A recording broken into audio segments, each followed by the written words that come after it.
The reign of Genghis Khan, conqueror of the Mongol Empire.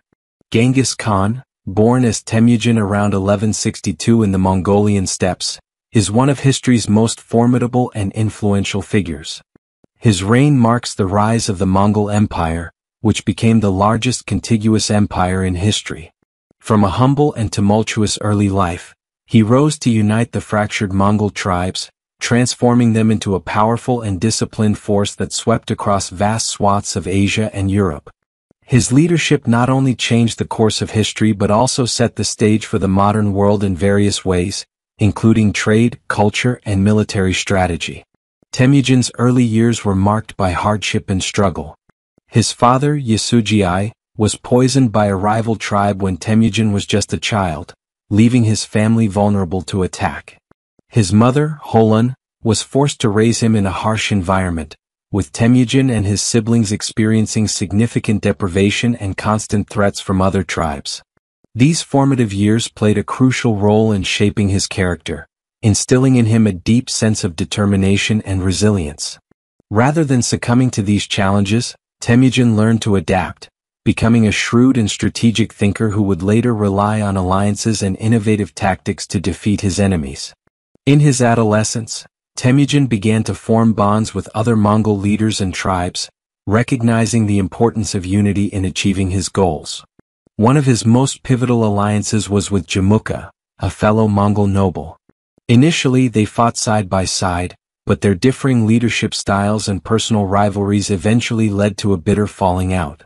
This conflict set the stage for Temujin's rise as a leader. He demonstrated remarkable military tactics, rallying a devoted group of followers who were fiercely loyal to him.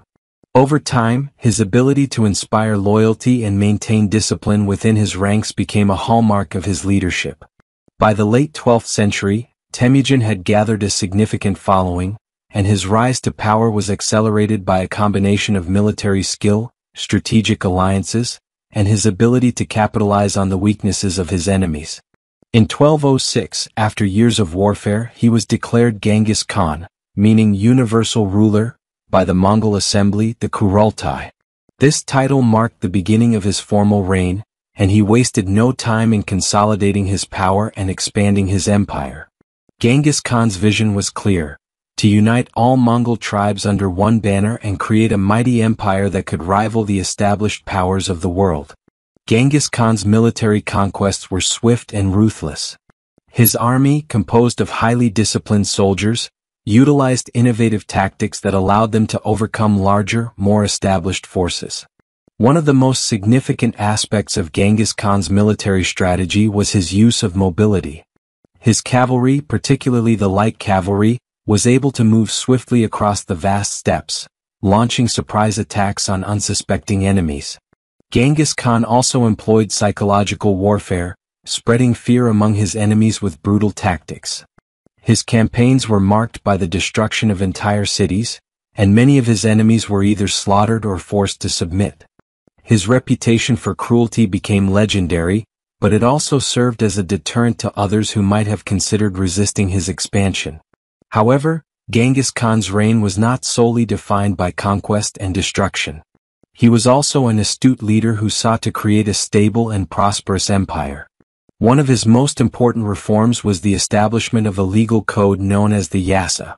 This code set down strict rules for governance, emphasizing loyalty, discipline, and fairness. It helped maintain order within the empire and ensured that the Mongol people remained united despite their vast territorial expanse. Genghis Khan also encouraged trade and cultural exchange, particularly along the Silk Road, which facilitated the movement of goods, ideas, and people across Asia and Europe. His empire became a melting pot of diverse cultures and religions, and he promoted tolerance for various beliefs, allowing his subjects to practice their faiths without fear of persecution. Genghis Khan's impact extended far beyond his lifetime. After his death in 1227, his empire continued to expand under the leadership of his successors, most notably his grandsons Kublai Khan and Hulagu Khan. The Mongol Empire became a dominant force in both Asia and Europe, reshaping the political and cultural landscape of the world. The empire's influence can still be felt today in various ways, including the spread of technology such as gunpowder and the establishment of trade routes that connected the East and West. Despite his military successes and the vast empire he built, Genghis Khan's legacy is not without controversy. His conquests were marked by extreme violence, and the destruction wrought by his armies left deep scars in many regions. The death toll from his campaigns is estimated to be in the millions, and entire civilizations were wiped out in his wake. Yet, for all his brutality, Genghis Khan also laid the foundations for a new world order, one that emphasized the importance of unity, innovation, and cultural exchange. In the centuries following his death, Genghis Khan's empire gradually fragmented due to internal strife and external pressures. However, the legacy of the Mongol Empire persisted in the form of its influence on global trade, culture, and military strategy. The empire helped to establish the modern world in many ways, creating connections between distant civilizations and fostering the exchange of ideas and technologies. Genghis Khan's reign, with all its complexity and contradictions, remains a testament to the power of vision, leadership, and resilience in the face of overwhelming adversity. Today, Genghis Khan is remembered as a conqueror, but also as a visionary who shaped the course of history. His name has become synonymous with power, but his true legacy lies in the way he transformed the world. His empire, though short-lived, created a lasting impact on the civilizations it touched, and his story continues to inspire people around the globe. Through his military genius, political reforms, and cultural tolerance, Genghis Khan stands as one of history's greatest leaders, whose influence resonates even in the modern era. Genghis Khan's ability to adapt and innovate was not limited to military tactics and governance. It also extended to diplomacy and intelligence. Unlike many other rulers of his time, Genghis Khan understood the importance of information and espionage. His spies were instrumental in gathering intelligence on enemy movements, fortifications, and weaknesses. This allowed his forces to strike with precision, often outsmarting their adversaries long before any physical engagement took place. He also established a sophisticated communication network throughout his empire, using mounted couriers who could relay messages across vast distances in a matter of days. This network was one of the key factors that enabled the Mongol Empire to function efficiently, despite its size. Genghis Khan's vision for his empire went beyond mere conquest. He was keen on promoting the welfare of his subjects, instituting policies that aimed to ensure economic stability and growth. The protection of trade routes was a priority for him, and his reign saw the establishment of secure corridors for merchants, particularly along the Silk Road. These routes allowed for the free exchange of goods, ideas, and cultures between the East and West. Under his rule, the Mongol Empire became a conduit for cultural diffusion, with scholars, artisans, and traders moving freely across the empire, enriching both Mongol society and the civilizations with which they interacted. In addition to his focus on trade, Genghis Khan also placed great emphasis on infrastructure development. He initiated the construction of roads, bridges, and postal stations, which further facilitated the movement of goods and information. His reign saw the improvement of agricultural practices as well, with the introduction of new technologies and methods that helped sustain the growing population within the empire. Even in the face of his empire's eventual fragmentation, Genghis Khan's legacy endured. His descendants continued his work of unifying and expanding the Mongol Empire, and the cultural and political changes he instigated left an indelible mark on world history. His reign, though marked by violence and war, also ushered in an era of unprecedented connectivity, laying the groundwork for the modern globalized world. Alexander the Great, the visionary who built an empire through bloodshed.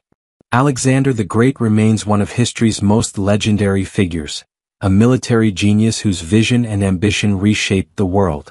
Born in 356 BCE in Pella, the ancient capital of Macedonia, he was the son of King Philip II and Queen Olympias.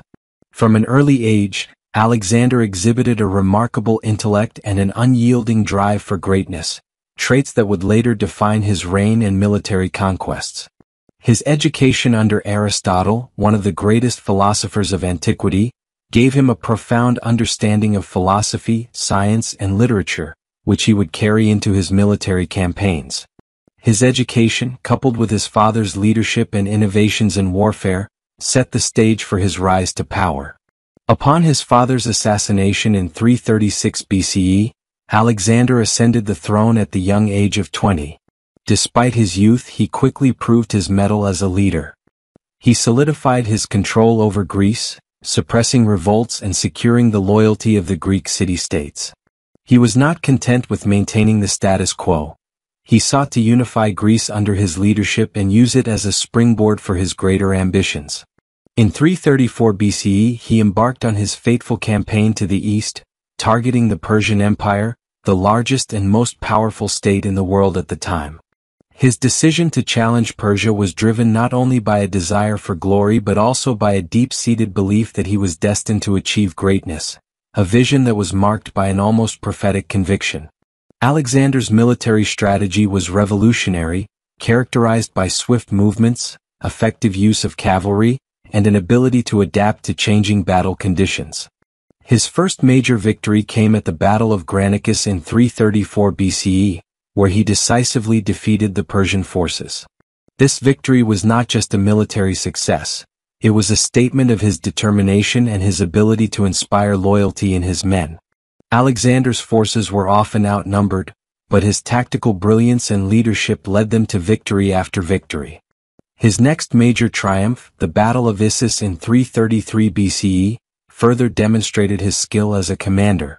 Despite being outnumbered and facing the Persian king Darius III, Alexander's forces inflicted a crushing defeat on the Persian army, forcing Darius to flee the battlefield. In 332 BCE, Alexander turned his attention to the coastal city of Tyre, a fortified island that had refused him passage to Egypt. The siege of Tyre became one of his most notable military achievements, lasting 7 months and demonstrating his determination to overcome seemingly insurmountable obstacles.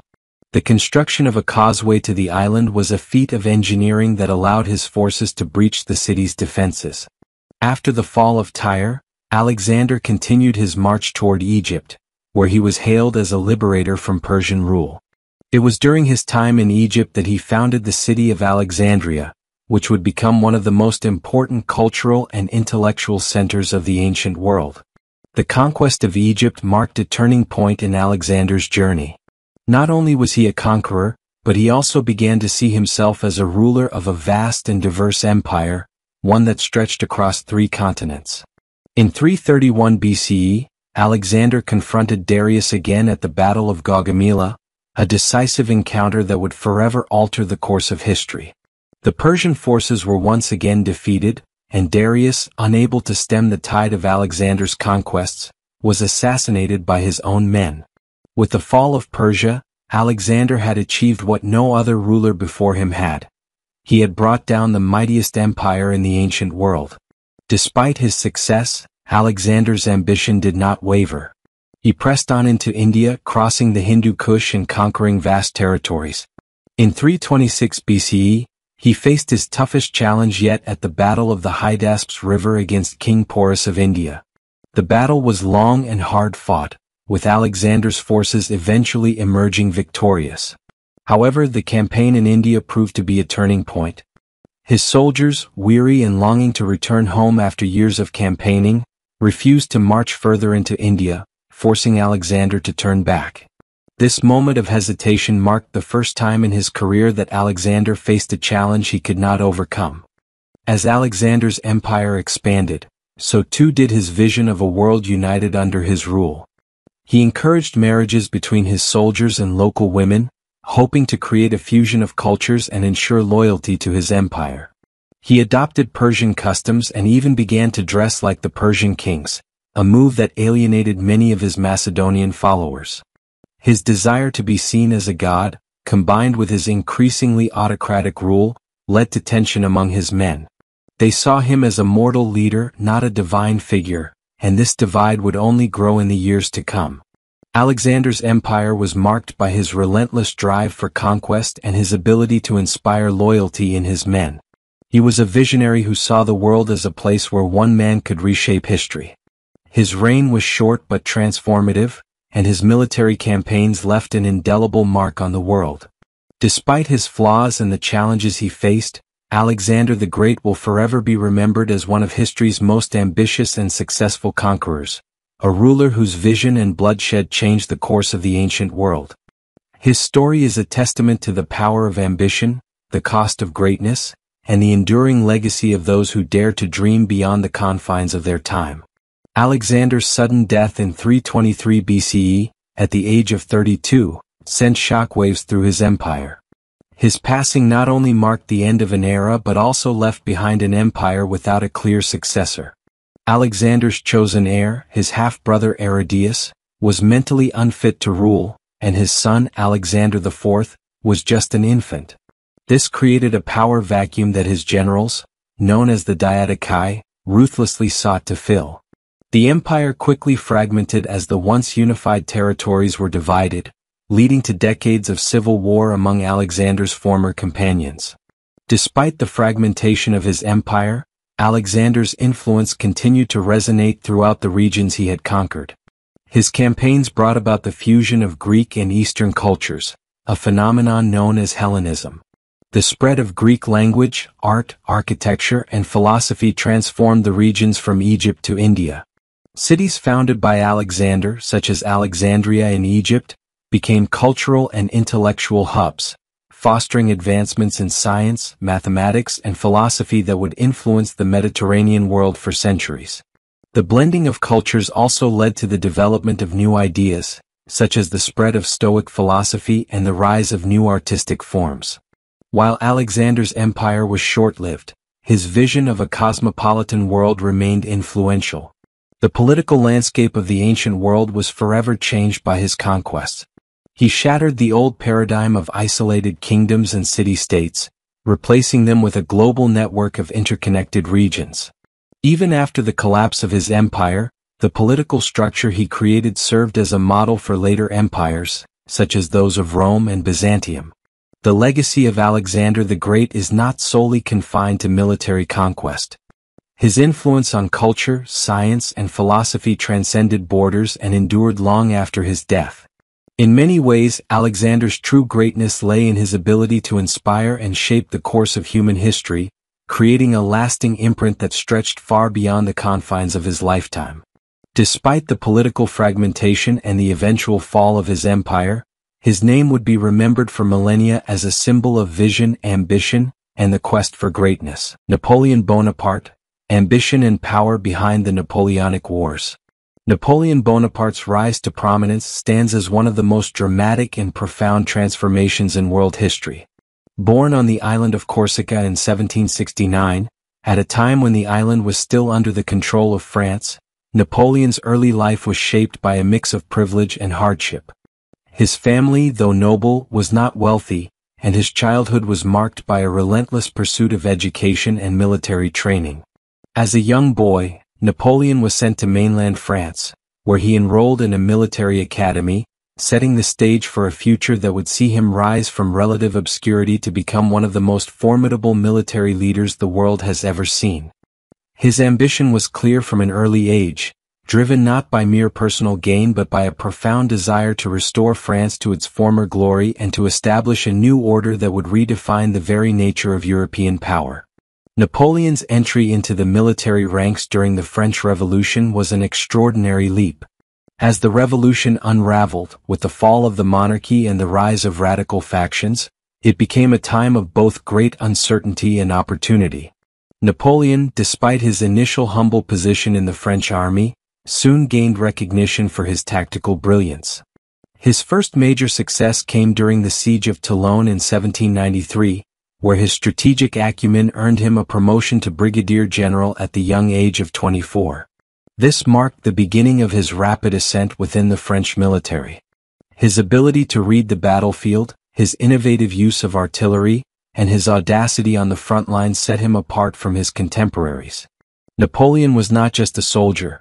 He was a visionary who understood the strategic importance of not only military victories but the creation of a lasting legacy. His talents did not go unnoticed, and by the late 1790s, he was being thrust into roles of increasing responsibility.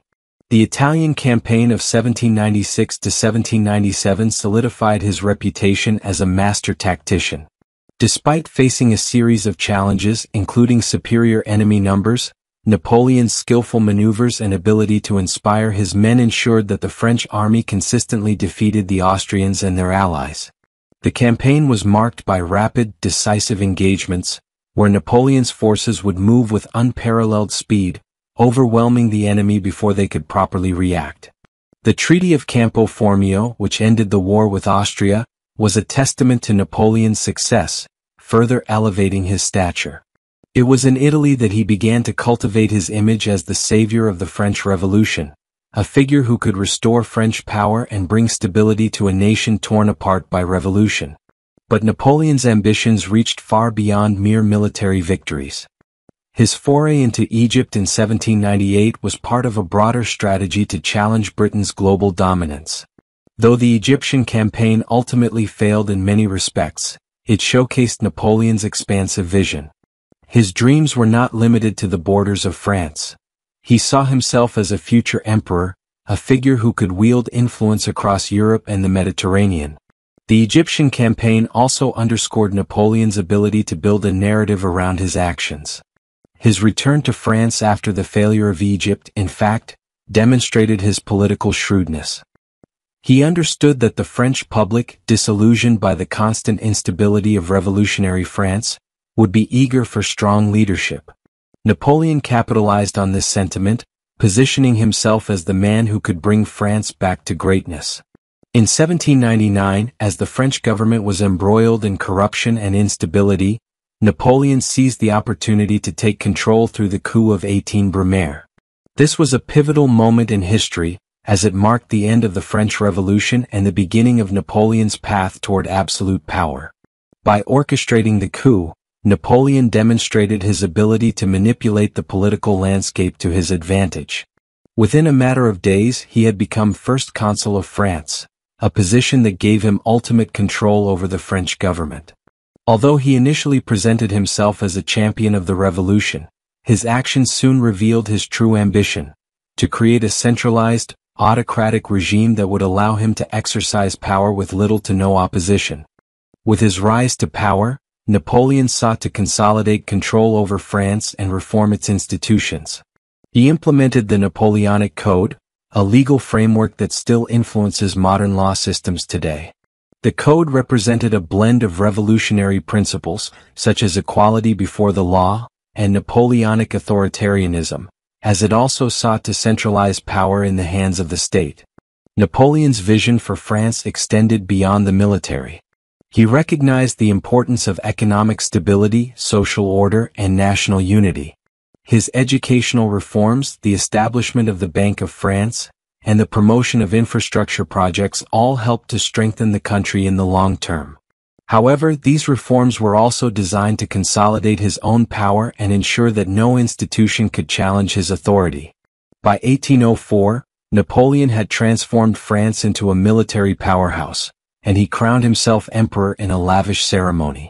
The decision to crown himself was symbolic, marking his rejection of the traditional notion of divine right monarchy and asserting his authority as one who had risen through merit rather than birthright.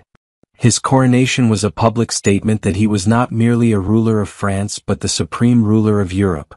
This ambition for European dominance would drive his actions over the next decade, leading to a series of wars that would reshape the continent.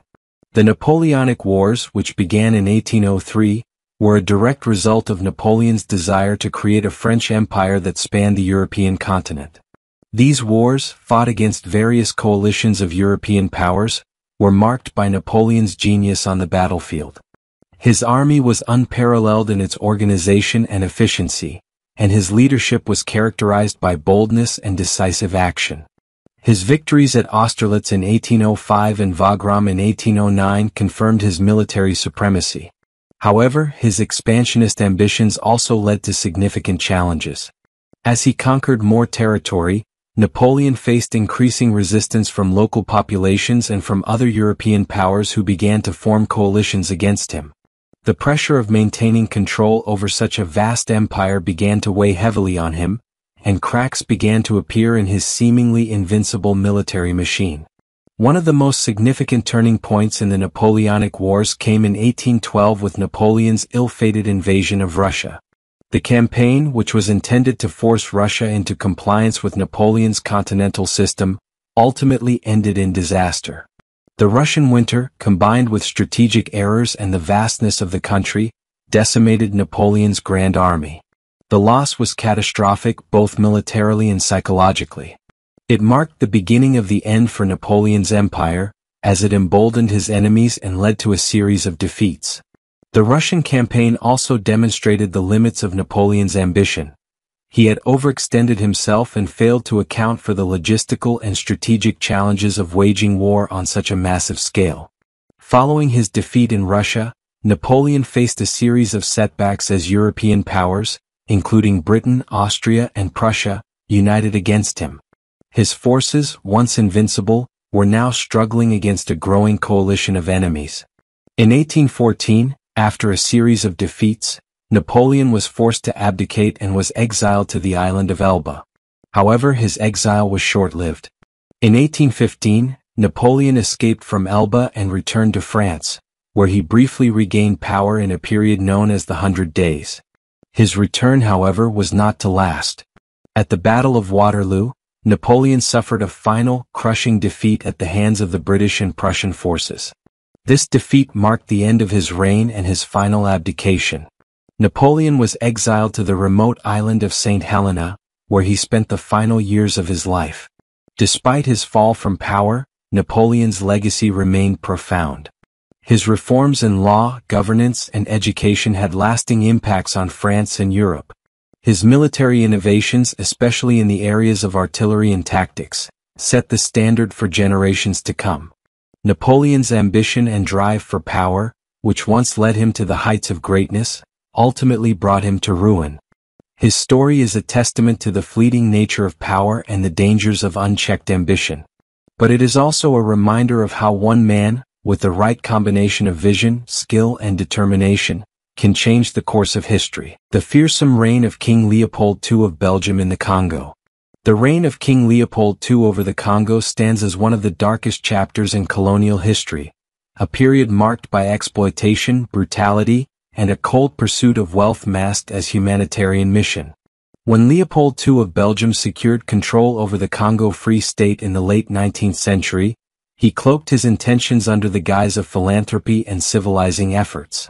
Yet, behind this polished facade lay a deeply calculated system of economic extraction enforced by terror.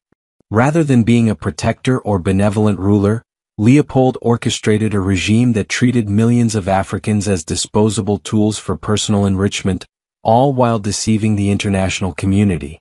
The origins of this devastating rule can be traced to the geopolitical dynamics of the 1880s, a time when European powers were scrambling to carve up Africa. Unlike other monarchs, Leopold did not represent a colonial empire but instead acted on his own. Through clever diplomacy and aggressive lobbying, he managed to convince major powers, including the United States and European nations, to recognize his personal ownership of the Congo at the Berlin Conference of 1884-85. This unprecedented arrangement transformed a vast African territory, larger than Western Europe, into the private estate of one man. In effect, the Congo Free State was not a nation but a business venture, and its subjects were not citizens but laboring assets in a corporate empire ruled from afar. To fuel his ambitions, Leopold created an intricate administrative and military structure that could extract the region's abundant resources, primarily ivory and, more devastatingly, rubber. The Congo's dense jungles held vast reserves of rubber-bearing vines, which became increasingly valuable as the global demand for rubber surged with the rise of industrialization. Bicycles, automobiles, and electric wires needed rubber, and Leopold saw in this a lucrative opportunity to amass wealth. But rubber could not be harvested without labor, and instead of employing fair trade or equitable practices, the regime resorted to forced labor on an unimaginable scale. Villages were ordered to meet rubber quotas under penalty of violence, and failure to comply often resulted in collective punishment. The terror inflicted to ensure compliance was systematic and deliberate. Leopold's agents, through the force publique, a colonial army composed largely of conscripted African soldiers under white European officers, were instructed to maintain order by any means necessary.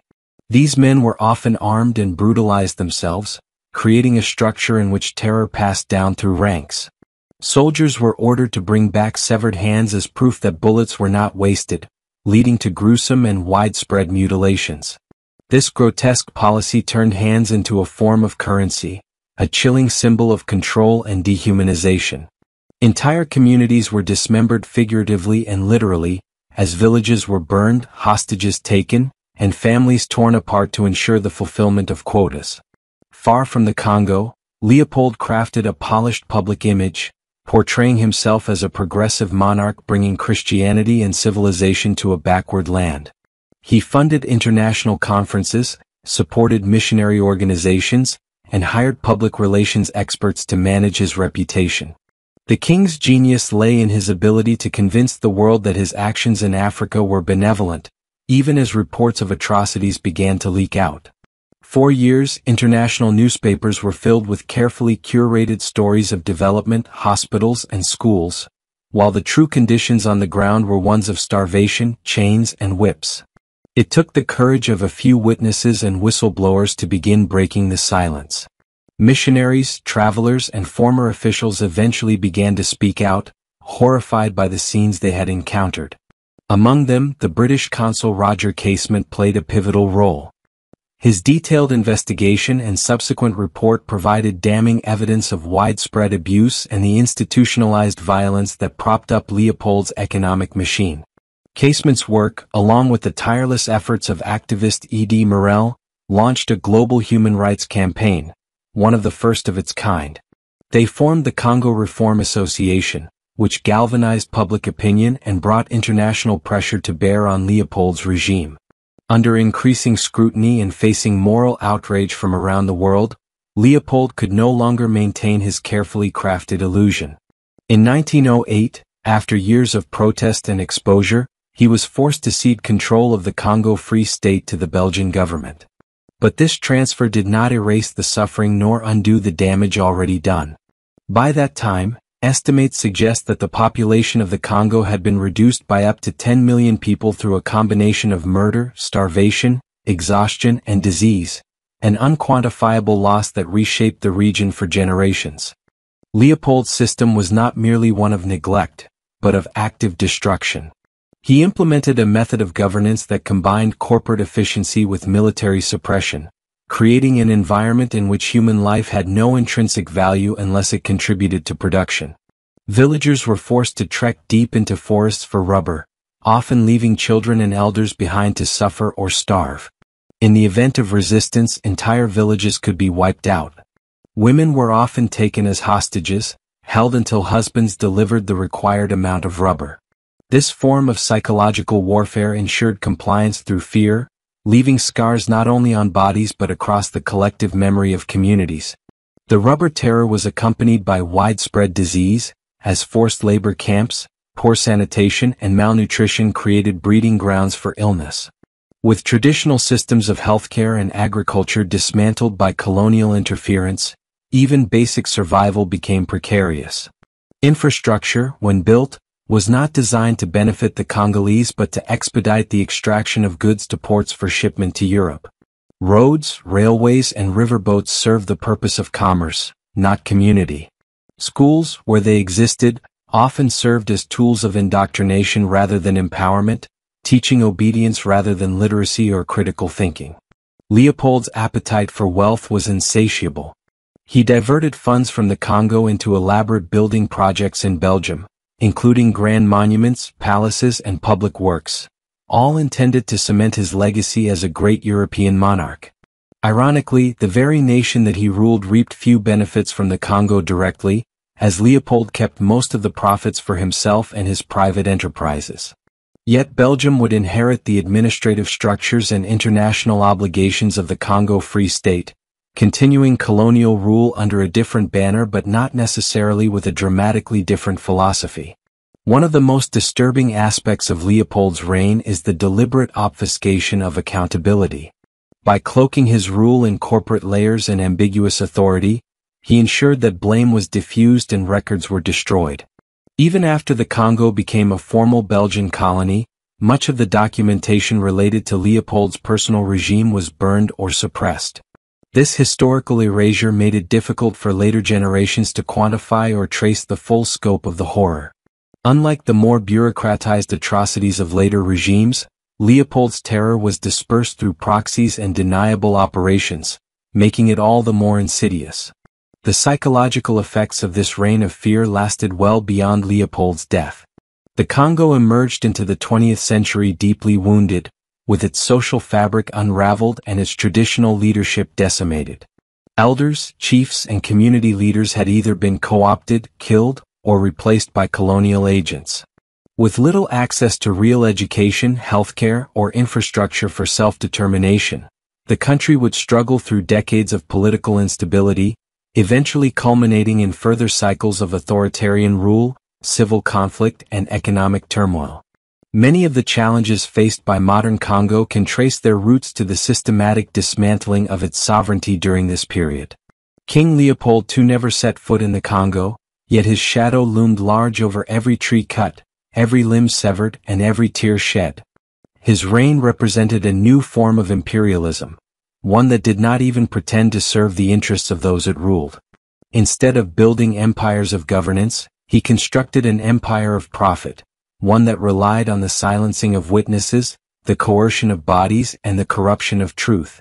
While monuments bearing his name still stand in parts of Belgium, in the Congo his legacy is one of sorrow, trauma, and hard-fought survival. To this day, the story of Leopold's Congo remains a cautionary tale about unchecked power and the consequences of dehumanizing entire populations in the pursuit of wealth. It is a reminder of how history can be sanitized for those in power, while those who suffer are forgotten. Yet through the courage of individuals who risked everything to reveal the truth, and the resilience of communities that endured, this chapter of history continues to be remembered, studied, and condemned. Understanding this legacy is not just a moral obligation but a necessary step in confronting the deeper roots of modern inequalities born from colonial exploitation. Mao Zedong's Cultural Revolution, a legacy of chaos and destruction. Mao Zedong's Cultural Revolution, launched in 1966, stands as one of the most disruptive and transformative episodes in modern Chinese history. It was not merely a political campaign but a seismic social upheaval that shook the very foundations of Chinese society.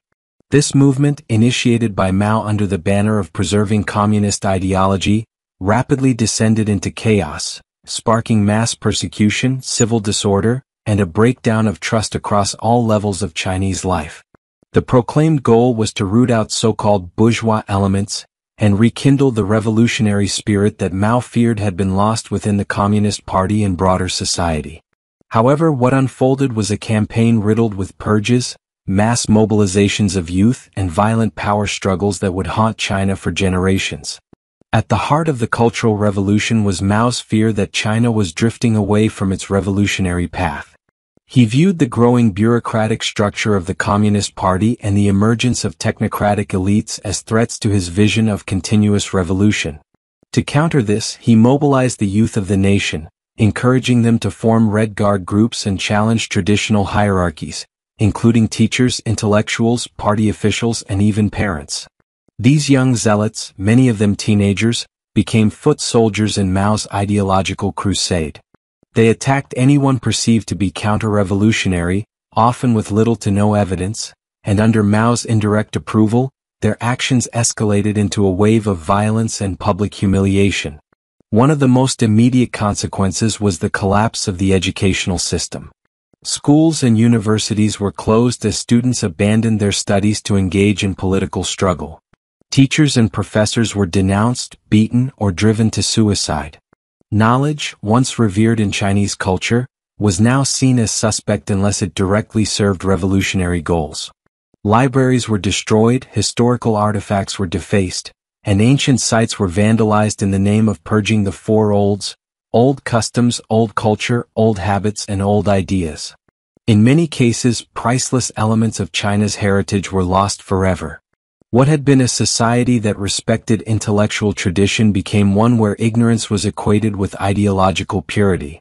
The Red Guards, often operating with impunity, carried out their campaigns across the country, targeting not only perceived class enemies but also fellow revolutionaries.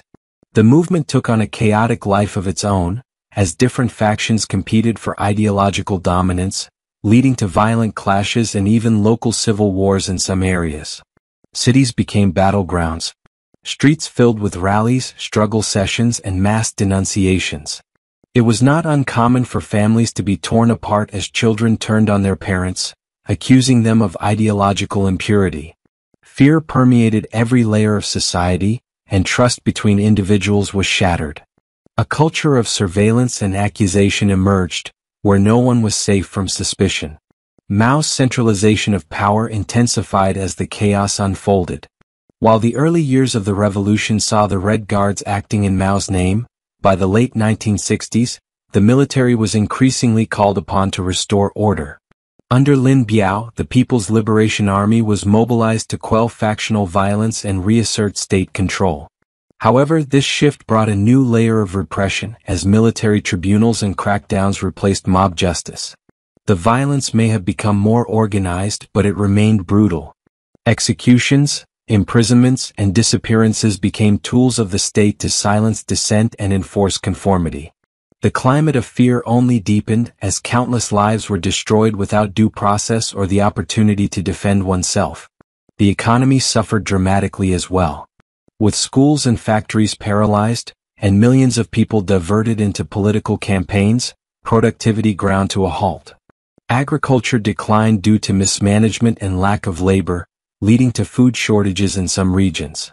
Industry was similarly disrupted, as skilled professionals were purged or sent to perform manual labor in the countryside. Scientific progress stalled, and infrastructure projects were abandoned or sabotaged. Mao's idea of revolutionary struggle as a substitute for expertise led to widespread inefficiency and hardship. The loss was not just in material terms but in the waste of human potential and the erosion of institutional knowledge. Perhaps the most tragic aspect of the Cultural Revolution was the human cost. It is estimated that millions of people were persecuted during the movement. Some were imprisoned, others tortured, and many lost their lives. The emotional trauma inflicted on survivors and the collective memory of an entire generation remains a scar on the national psyche. Public denunciations, forced confessions, and humiliating punishments left deep psychological wounds. In many cases, people were coerced into betraying colleagues, friends, and even family members. The resulting guilt and mistrust had a lasting impact on Chinese society long after the official end of the campaign. As the 1970s approached, internal contradictions within the Communist Party began to surface more clearly. Lin Biao, once Mao's designated successor and a staunch supporter of the revolution, fell from favor in dramatic fashion. His alleged plot to overthrow Mao and his mysterious death in a plane crash exposed the fragility of the inner circle and the dangers of the political environment Mao had created. Lin's downfall sent shockwaves through the party and eroded much of the ideological justification for the Cultural Revolution. Disillusionment grew, even among those who had once embraced the campaign with fervor. By the time Mao's health began to decline in the mid-1970s, the revolution had largely lost momentum. A power struggle loomed on the horizon, and with Mao's death in 1976, the Cultural Revolution came to an end. The arrest of the Gang of Four, including Mao's wife Jiang Qing, marked the formal conclusion of the campaign. These figures, who had wielded immense influence during the revolution, were held responsible for its excesses and used as scapegoats by the new leadership. The Chinese Communist Party, under Deng Xiaoping's emerging influence, began to reassess the entire episode, albeit cautiously and without directly condemning Mao himself. In the years that followed, the Chinese government distanced itself from the Cultural Revolution. It was officially described as a grave mistake and a catastrophe brought about by the errors of certain leaders. However, public discussion of the period remained limited, and for many years the wounds festered in silence. Survivors were often reluctant to speak, either from lingering fear or the trauma they endured. The political establishment preferred to focus on economic modernization and social stability rather than dwell on the painful memories of the past. Yet, the legacy of the Cultural Revolution continues to cast a shadow over Chinese society. Its consequences are not confined to the historical record. Even today, the events of the Cultural Revolution influence China's political culture, education system, and approach to dissent. The fear of chaos and the value placed on stability can be traced directly to the trauma of that era. It serves as a cautionary tale within the country, a reminder of what can happen when ideology overrides human compassion and when power is wielded without restraint or accountability. The lingering effects of the period are evident in the cautious behavior of intellectuals, the centralized control over media, and the tightly managed narrative of history taught in schools. Despite the scale of its devastation, the Cultural Revolution also revealed the incredible resilience of the Chinese people. Many who were persecuted later returned to contribute to China's modernization, rebuilding their lives and communities in the aftermath of destruction. Artists, scientists, and educators who had been silenced or exiled returned to work, often carrying the burden of experience but also a determination to move forward. The ability of Chinese society to recover, however imperfectly, from such a trauma speaks to the deep strength of its people. Mao Zedong's Cultural Revolution was, in essence, a tragic experiment in social engineering, one that sought to forge a pure revolutionary state through constant upheaval and ideological purification. In practice, it unleashed a tide of violence, fear, and institutional collapse. It left behind not only ruined lives and shattered cultural heritage but also profound lessons about the dangers of unchecked power and the volatility of mass movements driven by ideology rather than reason. The echoes of that time continue to shape China's development and remain a stark reminder of how political campaigns, no matter how idealistically conceived, can descend into catastrophe when they abandon humanity for doctrine. The blood-soaked rise of Benito Mussolini in Fascist Italy. The rise of Benito Mussolini in Italy was not merely a political transformation.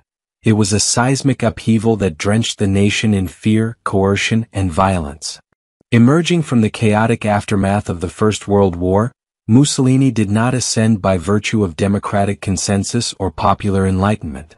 Instead, he clawed his way to power through manipulation, propaganda, and relentless brutality. The world watched as Italy, once the heart of classical civilization, became a proving ground for one of the darkest political ideologies of the 20th century, fascism. Italy in the early 1920s was a nation fractured by economic collapse, political fragmentation, and social unrest. The war had drained the country's resources and morale, leaving behind an embittered populace desperate for stability and pride.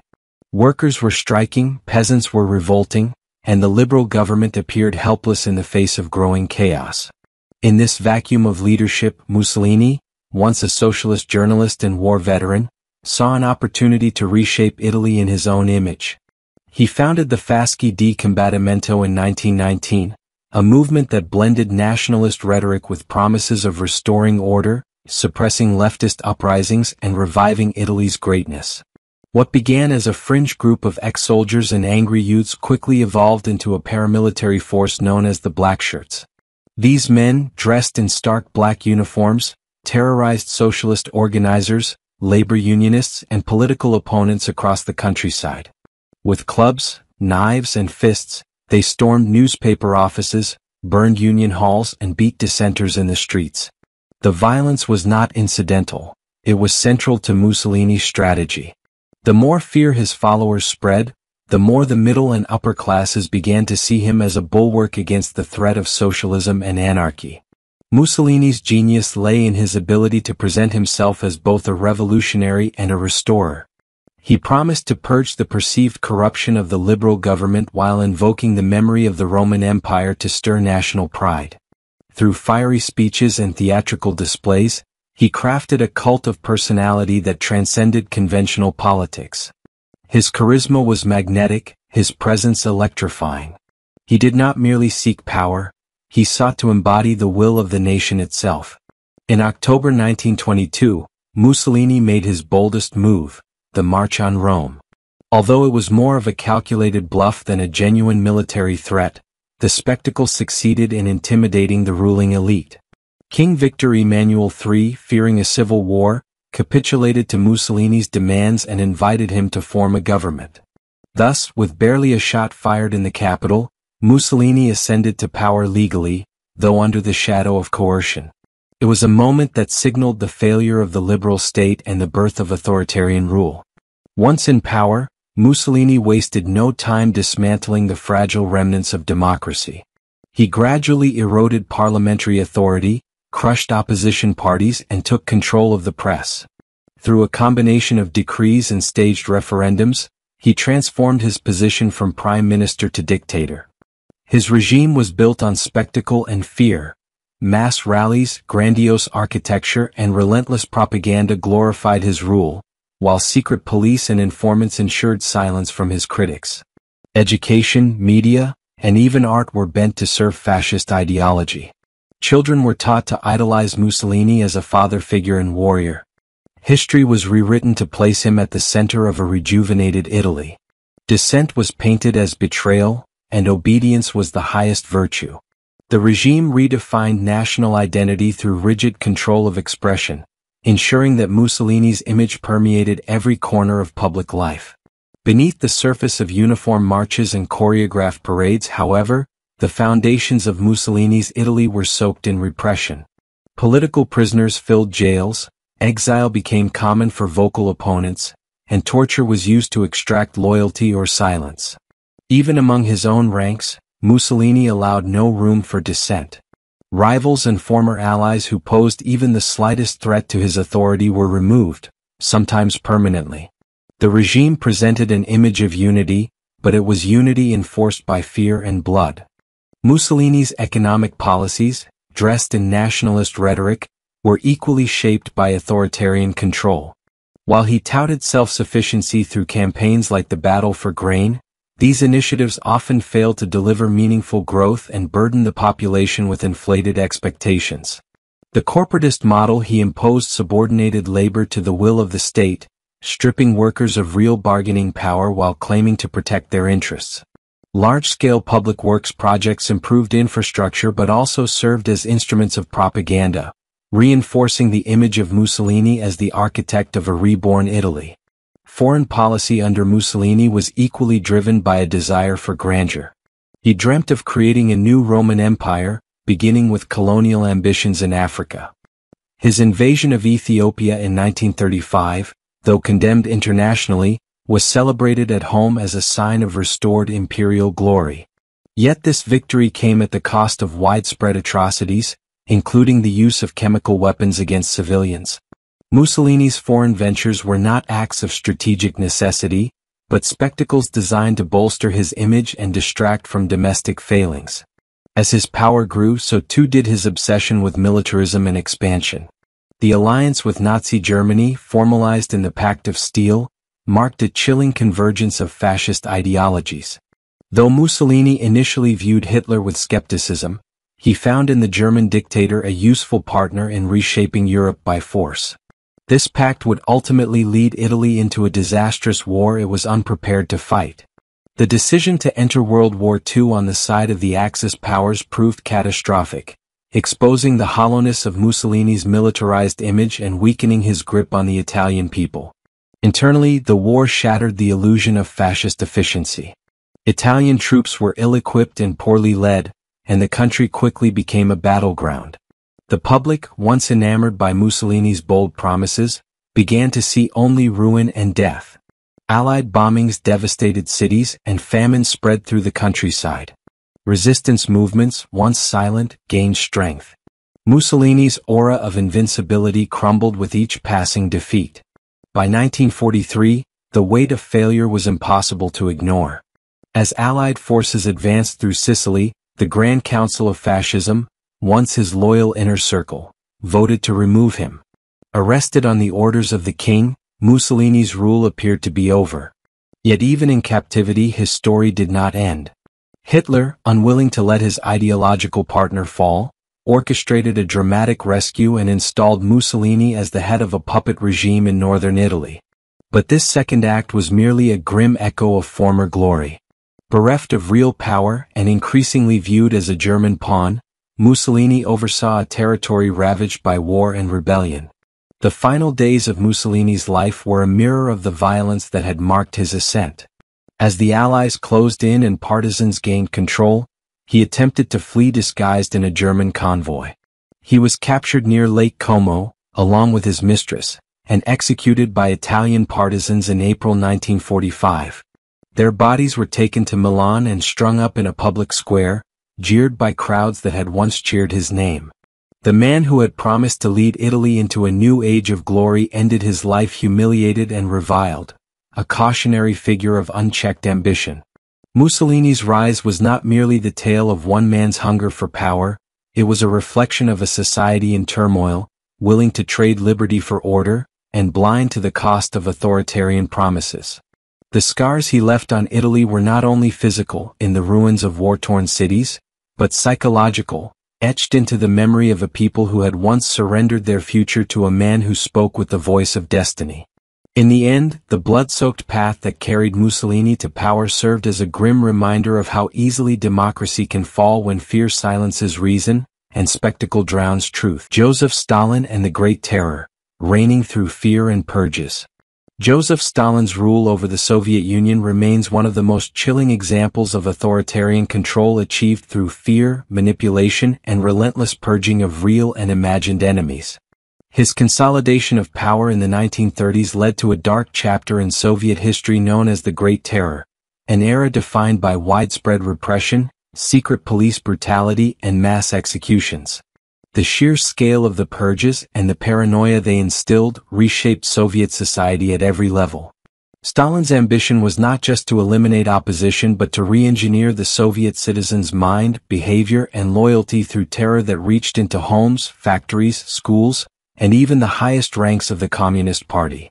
The groundwork for the Great Terror was laid soon after Lenin's death, as Stalin maneuvered to marginalize and eventually eliminate his rivals, such as Trotsky, Zinoviev, and Bukharin. But the terror of the 1930s was not merely political jockeying. It evolved into a methodical campaign of state-led violence. With the machinery of the NKVD, the Soviet secret police, Stalin initiated waves of arrests, show trials, and executions that decimated not only his political opponents but also intellectuals, military leaders, and ordinary workers. Fear became a daily reality. People whispered in their homes, avoided open conversations, and lived with the constant dread of a knock at the door in the dead of night. One of the driving forces behind Stalin's terror was his obsession with loyalty and control. He perceived enemies not just in rival party members but in abstract threats such as counter-revolutionaries, spies, and saboteurs. These categories were deliberately vague, allowing anyone to be accused with little to no evidence. Loyalty to Stalin became a survival strategy. But ironically, even the most devoted were not safe. The purges were arbitrary. Entire families were arrested based on the accusations of neighbors, co-workers, or even children coerced by the state. The state encouraged denunciations, often rewarding those who informed on others. This bred a climate of mutual suspicion where bonds of trust were shattered, and fear became a more effective tool than ideology. The infamous Moscow show trials of the late 1930s showcased Stalin's ability to weaponize the legal system.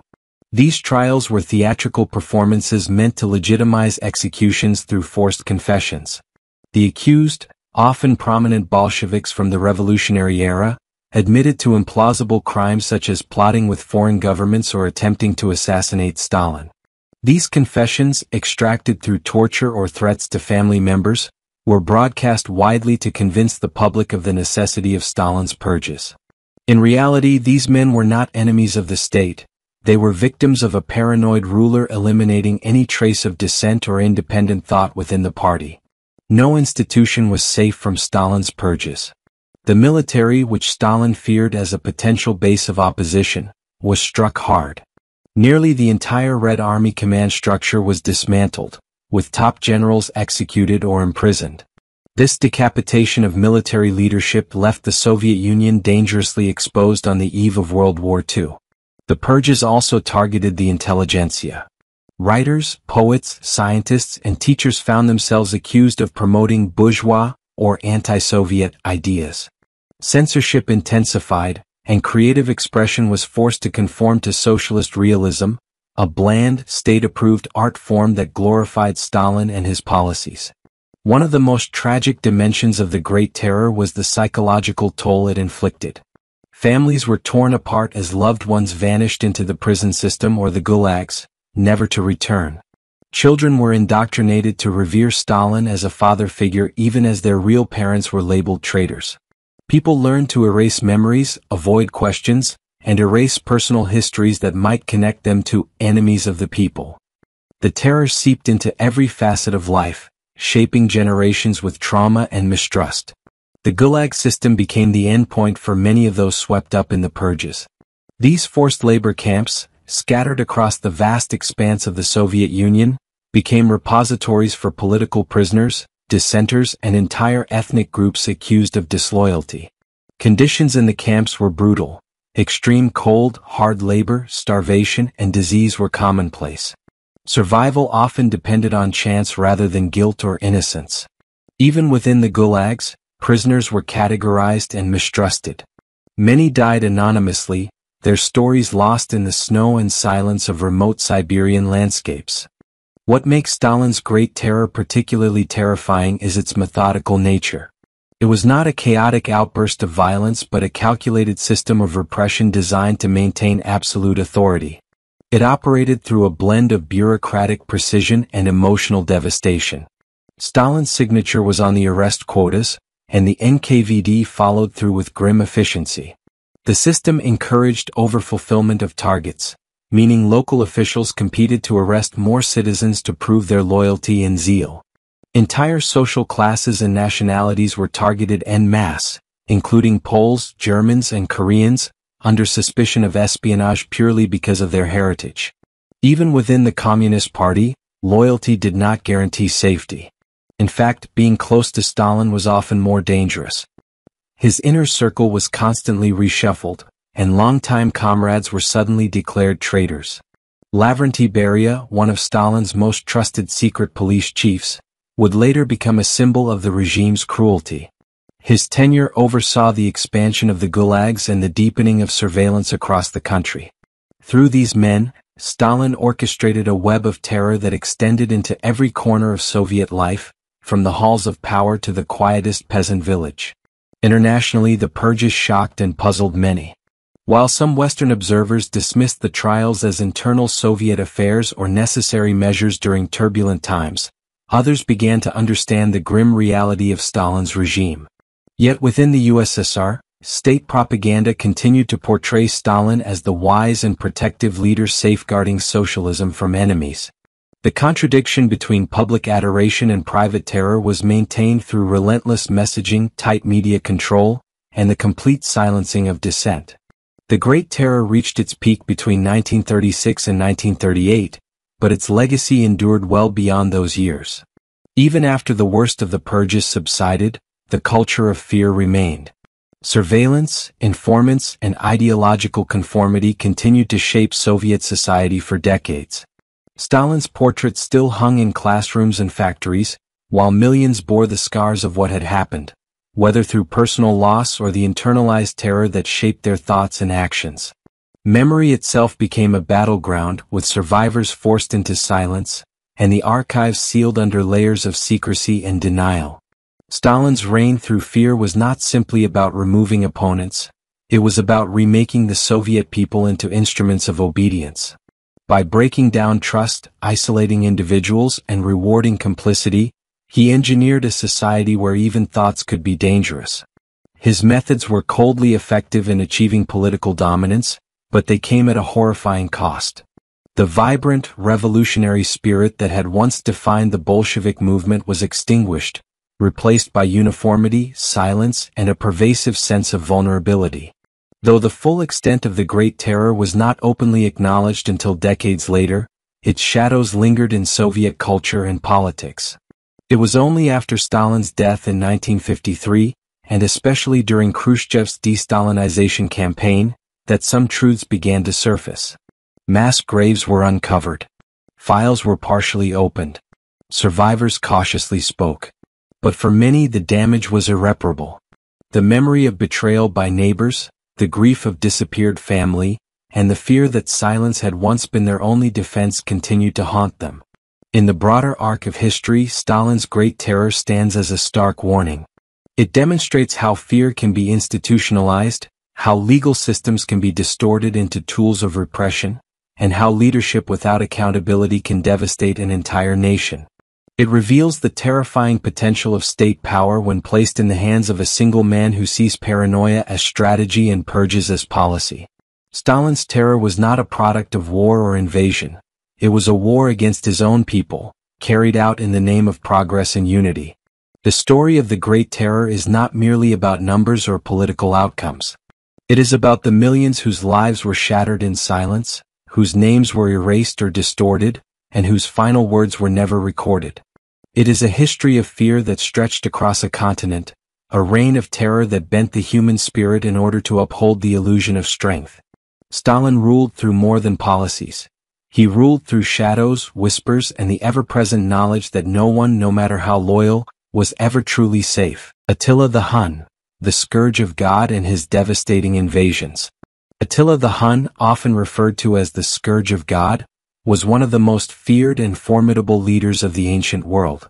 His name has become synonymous with destruction, terror, and relentless conquest.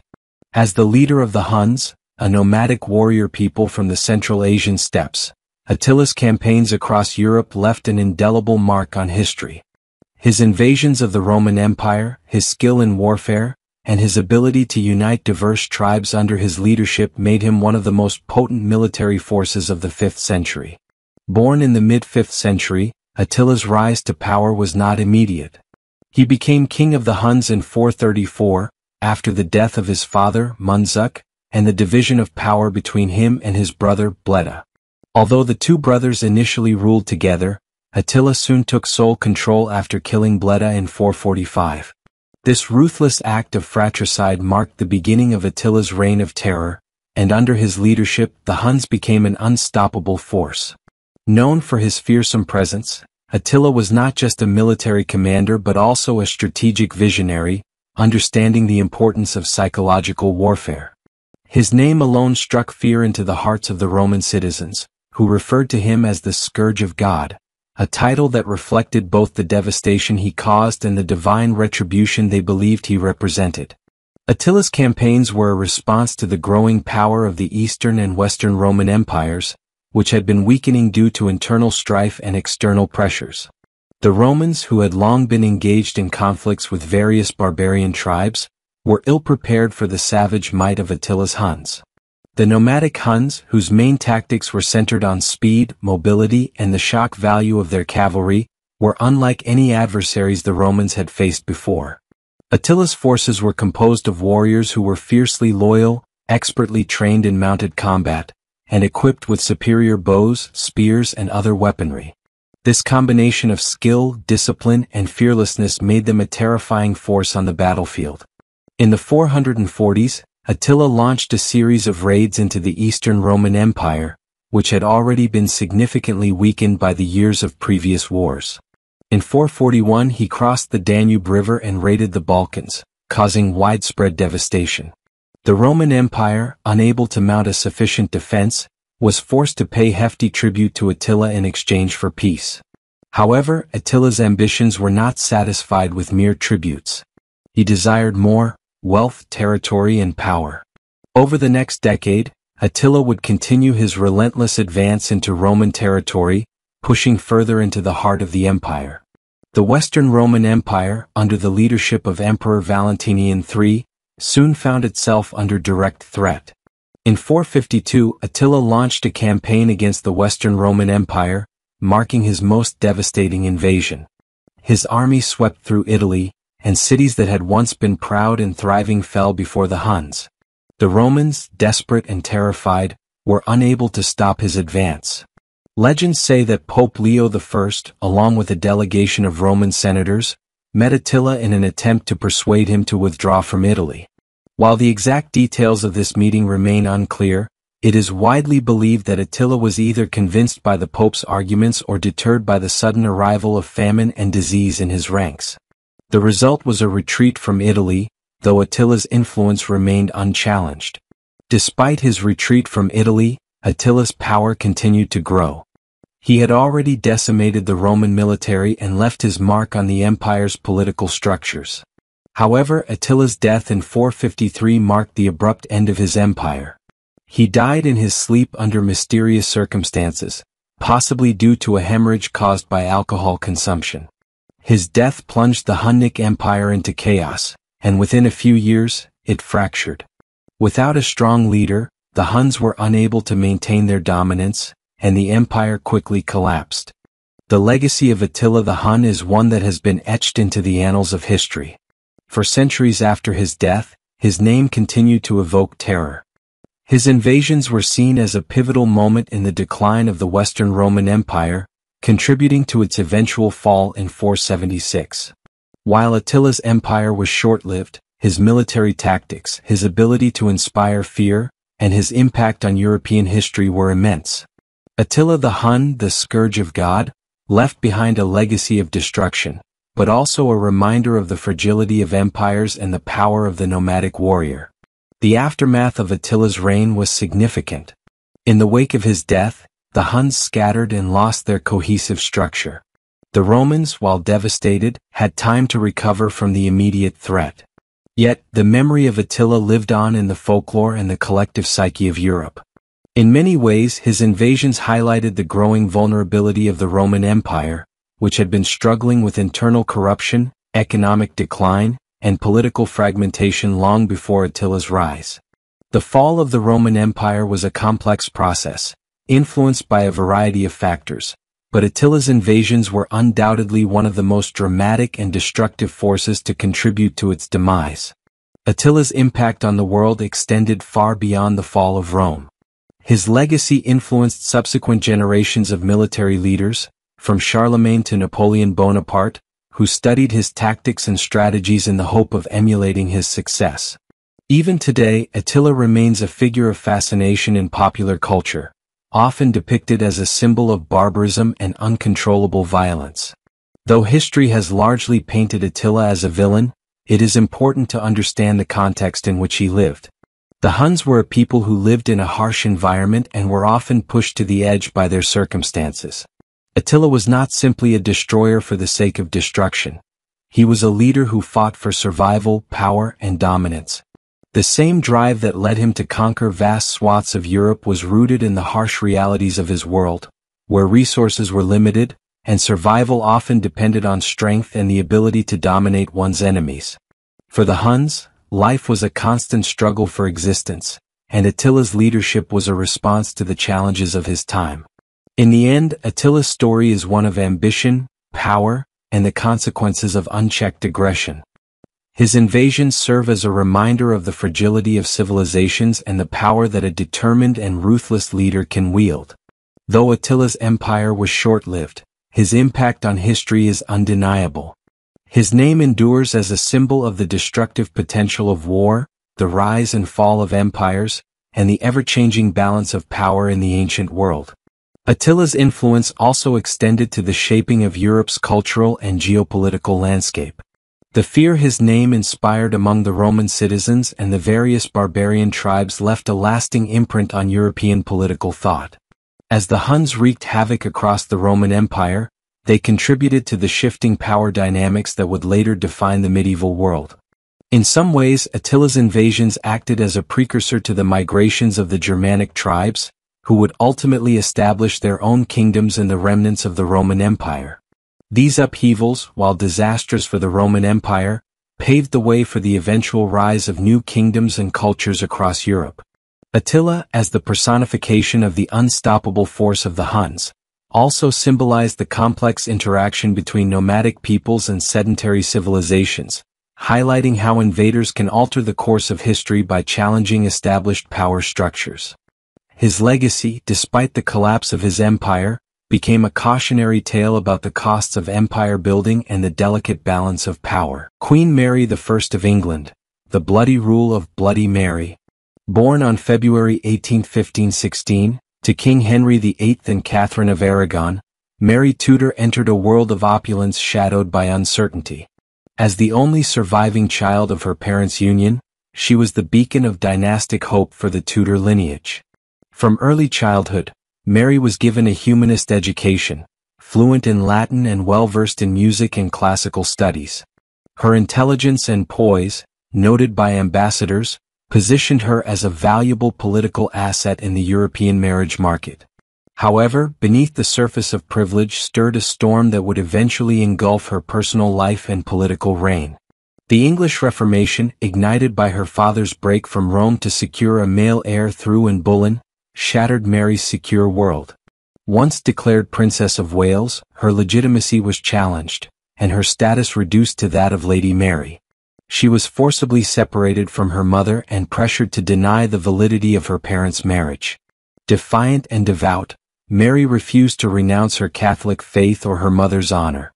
These early years of displacement, humiliation, and isolation would plant the seeds of an unyielding resolve that would later define her monarchy. Following the tumultuous years under Henry VIII's rule, and the brief but Protestant-leaning reign of her half-brother Edward VI, Mary's position became increasingly precarious. As Edward's health declined, Protestant courtiers maneuvered to prevent Mary from ascending the throne, favoring Lady Jane Grey as a more malleable Protestant monarch.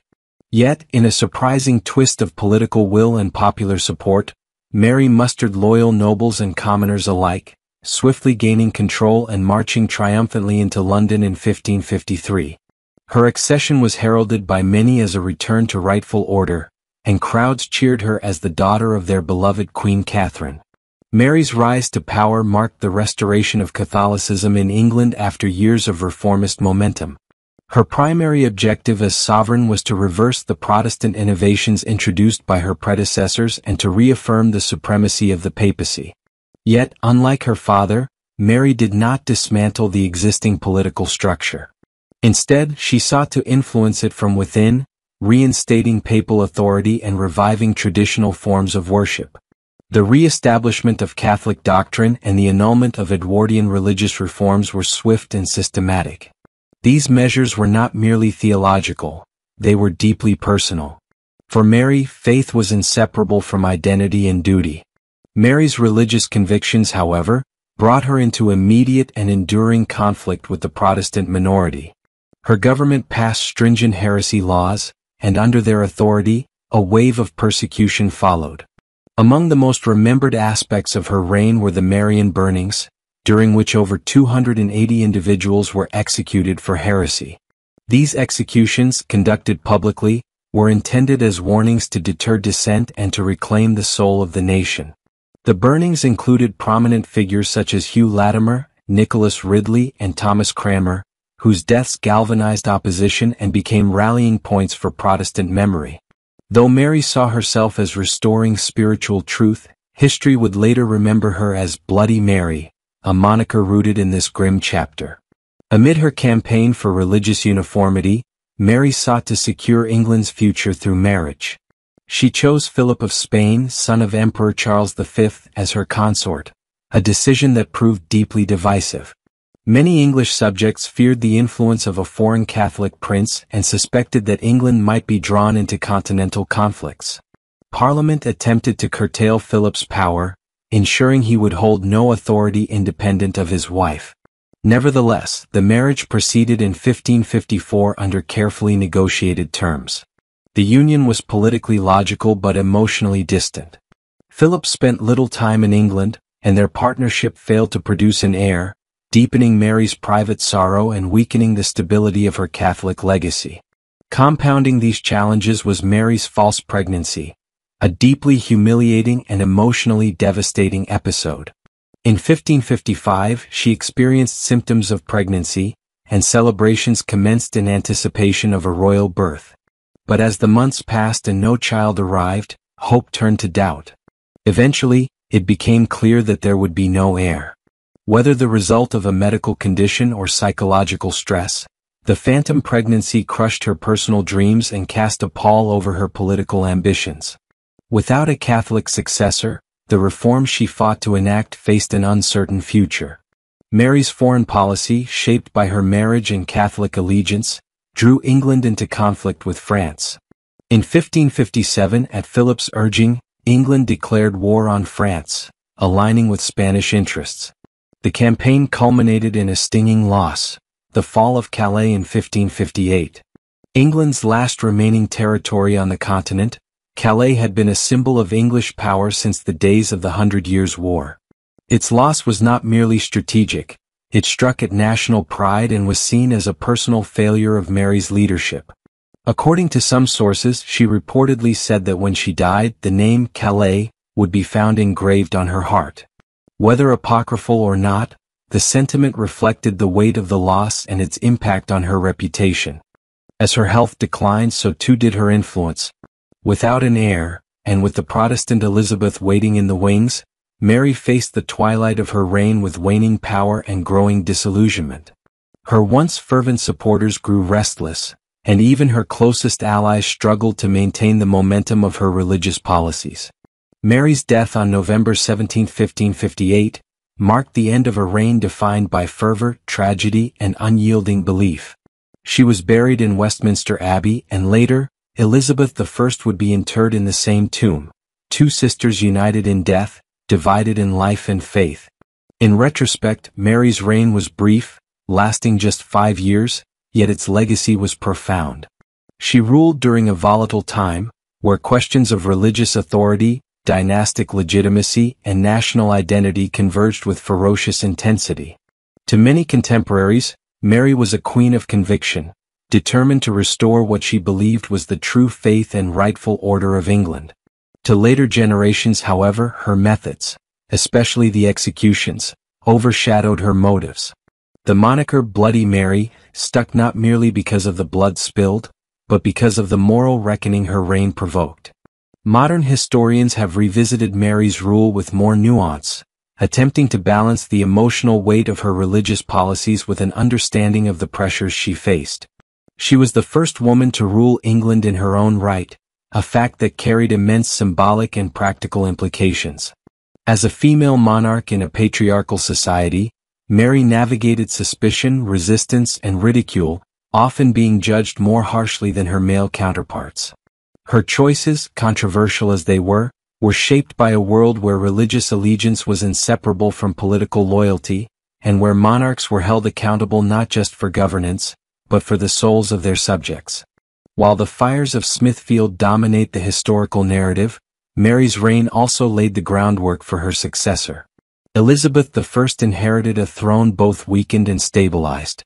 Though she reversed many of Mary's Catholic policies, she built her reign on the lessons learned during her sister's troubled rule.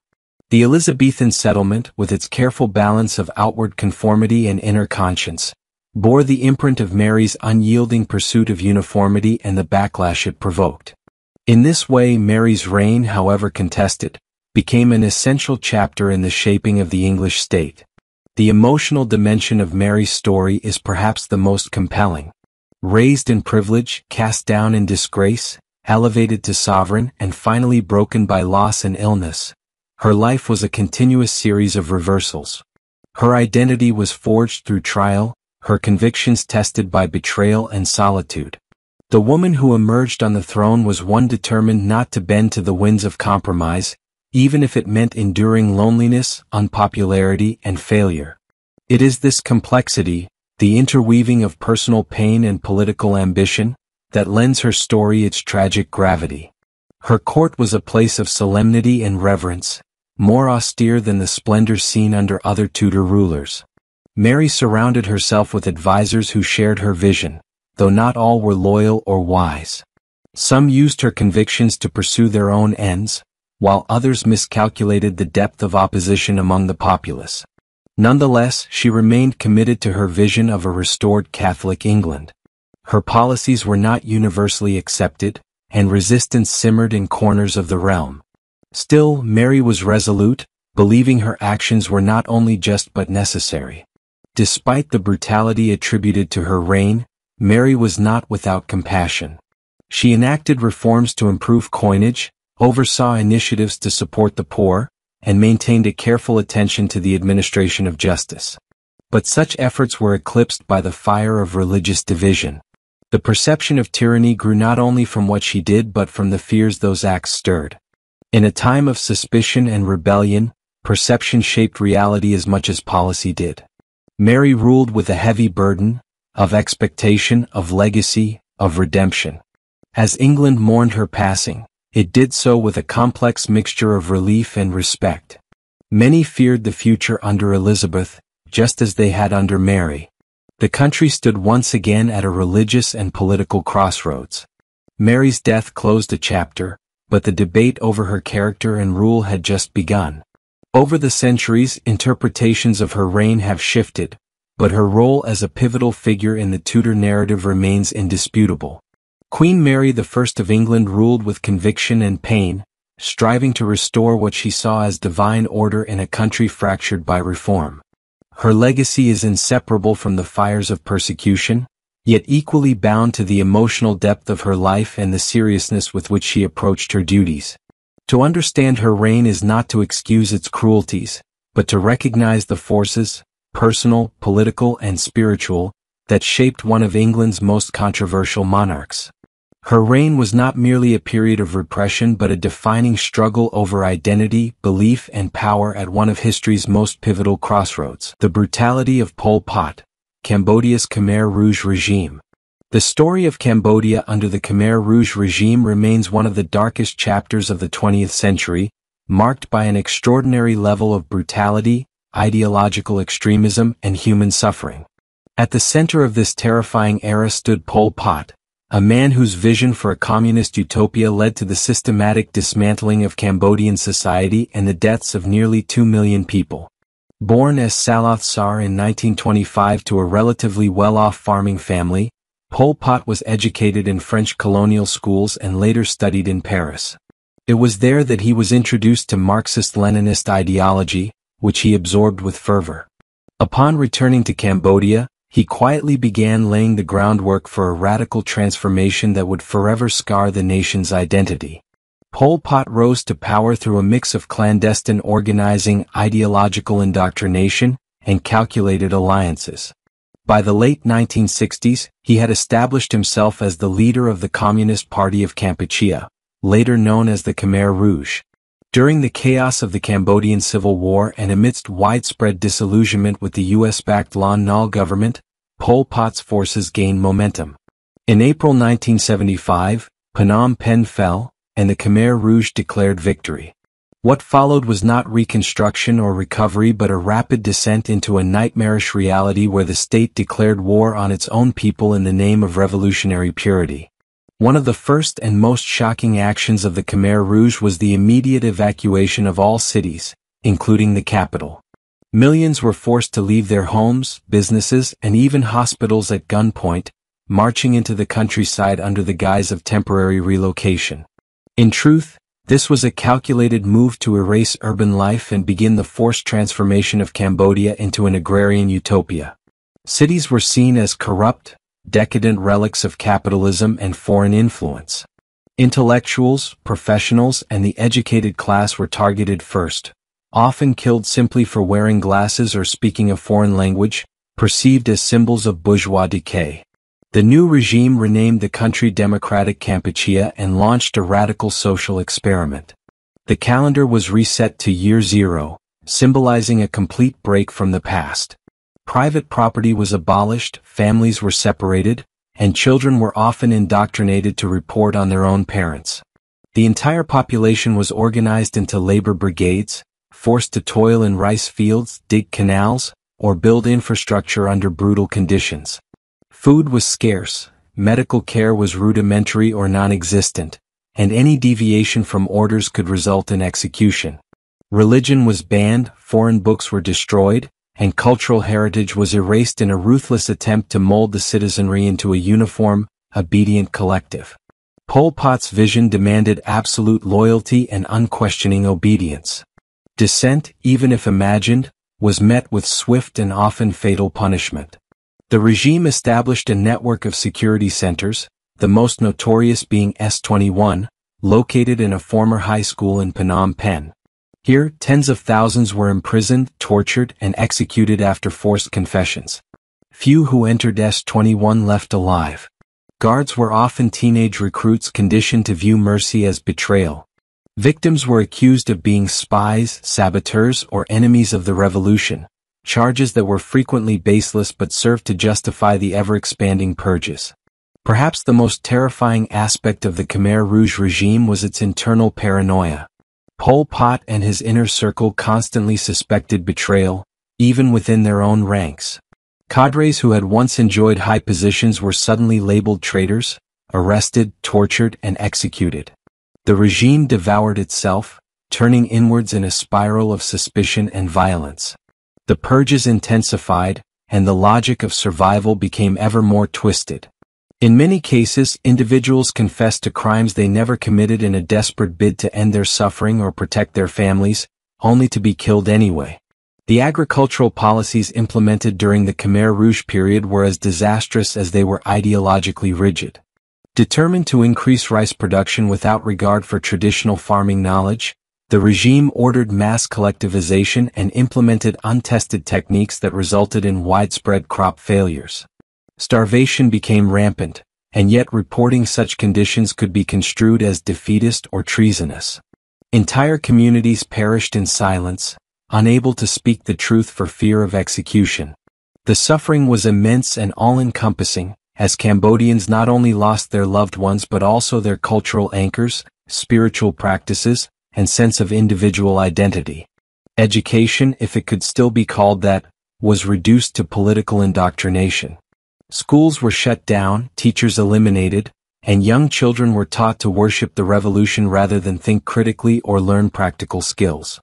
The Khmer Rouge aimed to cultivate a generation completely severed from the past, loyal only to the party. Children were frequently used as informants, spies, and even executioners, turning families into units of distrust and fear. Trust was a liability. The very fabric of social life unraveled under the weight of surveillance, isolation, and the constant threat of arbitrary punishment.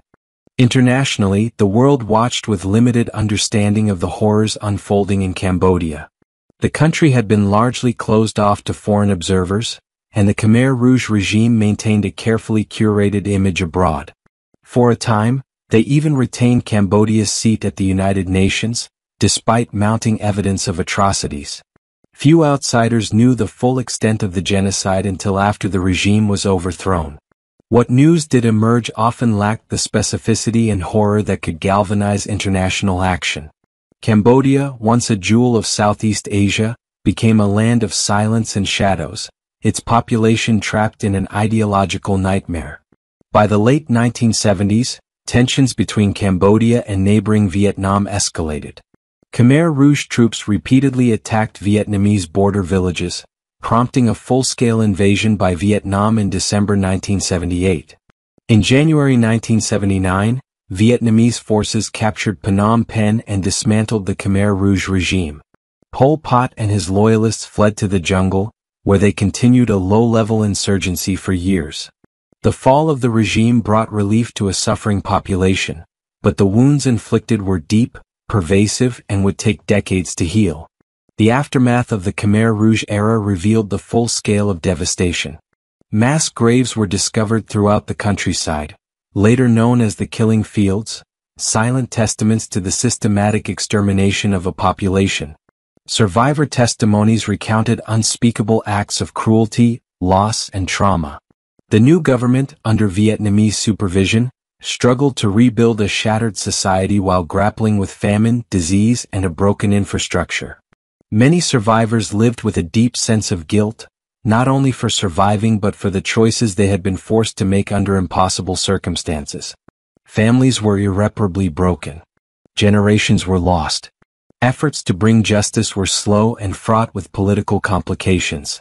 Pol Pot remained free for nearly 2 decades, living in relative comfort in remote areas under the protection of Khmer Rouge remnants. It wasn't until the late 1990s that he was placed under house arrest by his own comrades and died in 1998 without ever facing a tribunal. Other top Khmer Rouge officials were eventually tried by a special UN-backed court, but the process was painfully slow and limited in scope. Many Cambodians, especially those in rural areas, felt that justice had been too delayed, too selective, and too far removed from their lived experiences. Despite the suffering, Cambodia began a slow, painful recovery.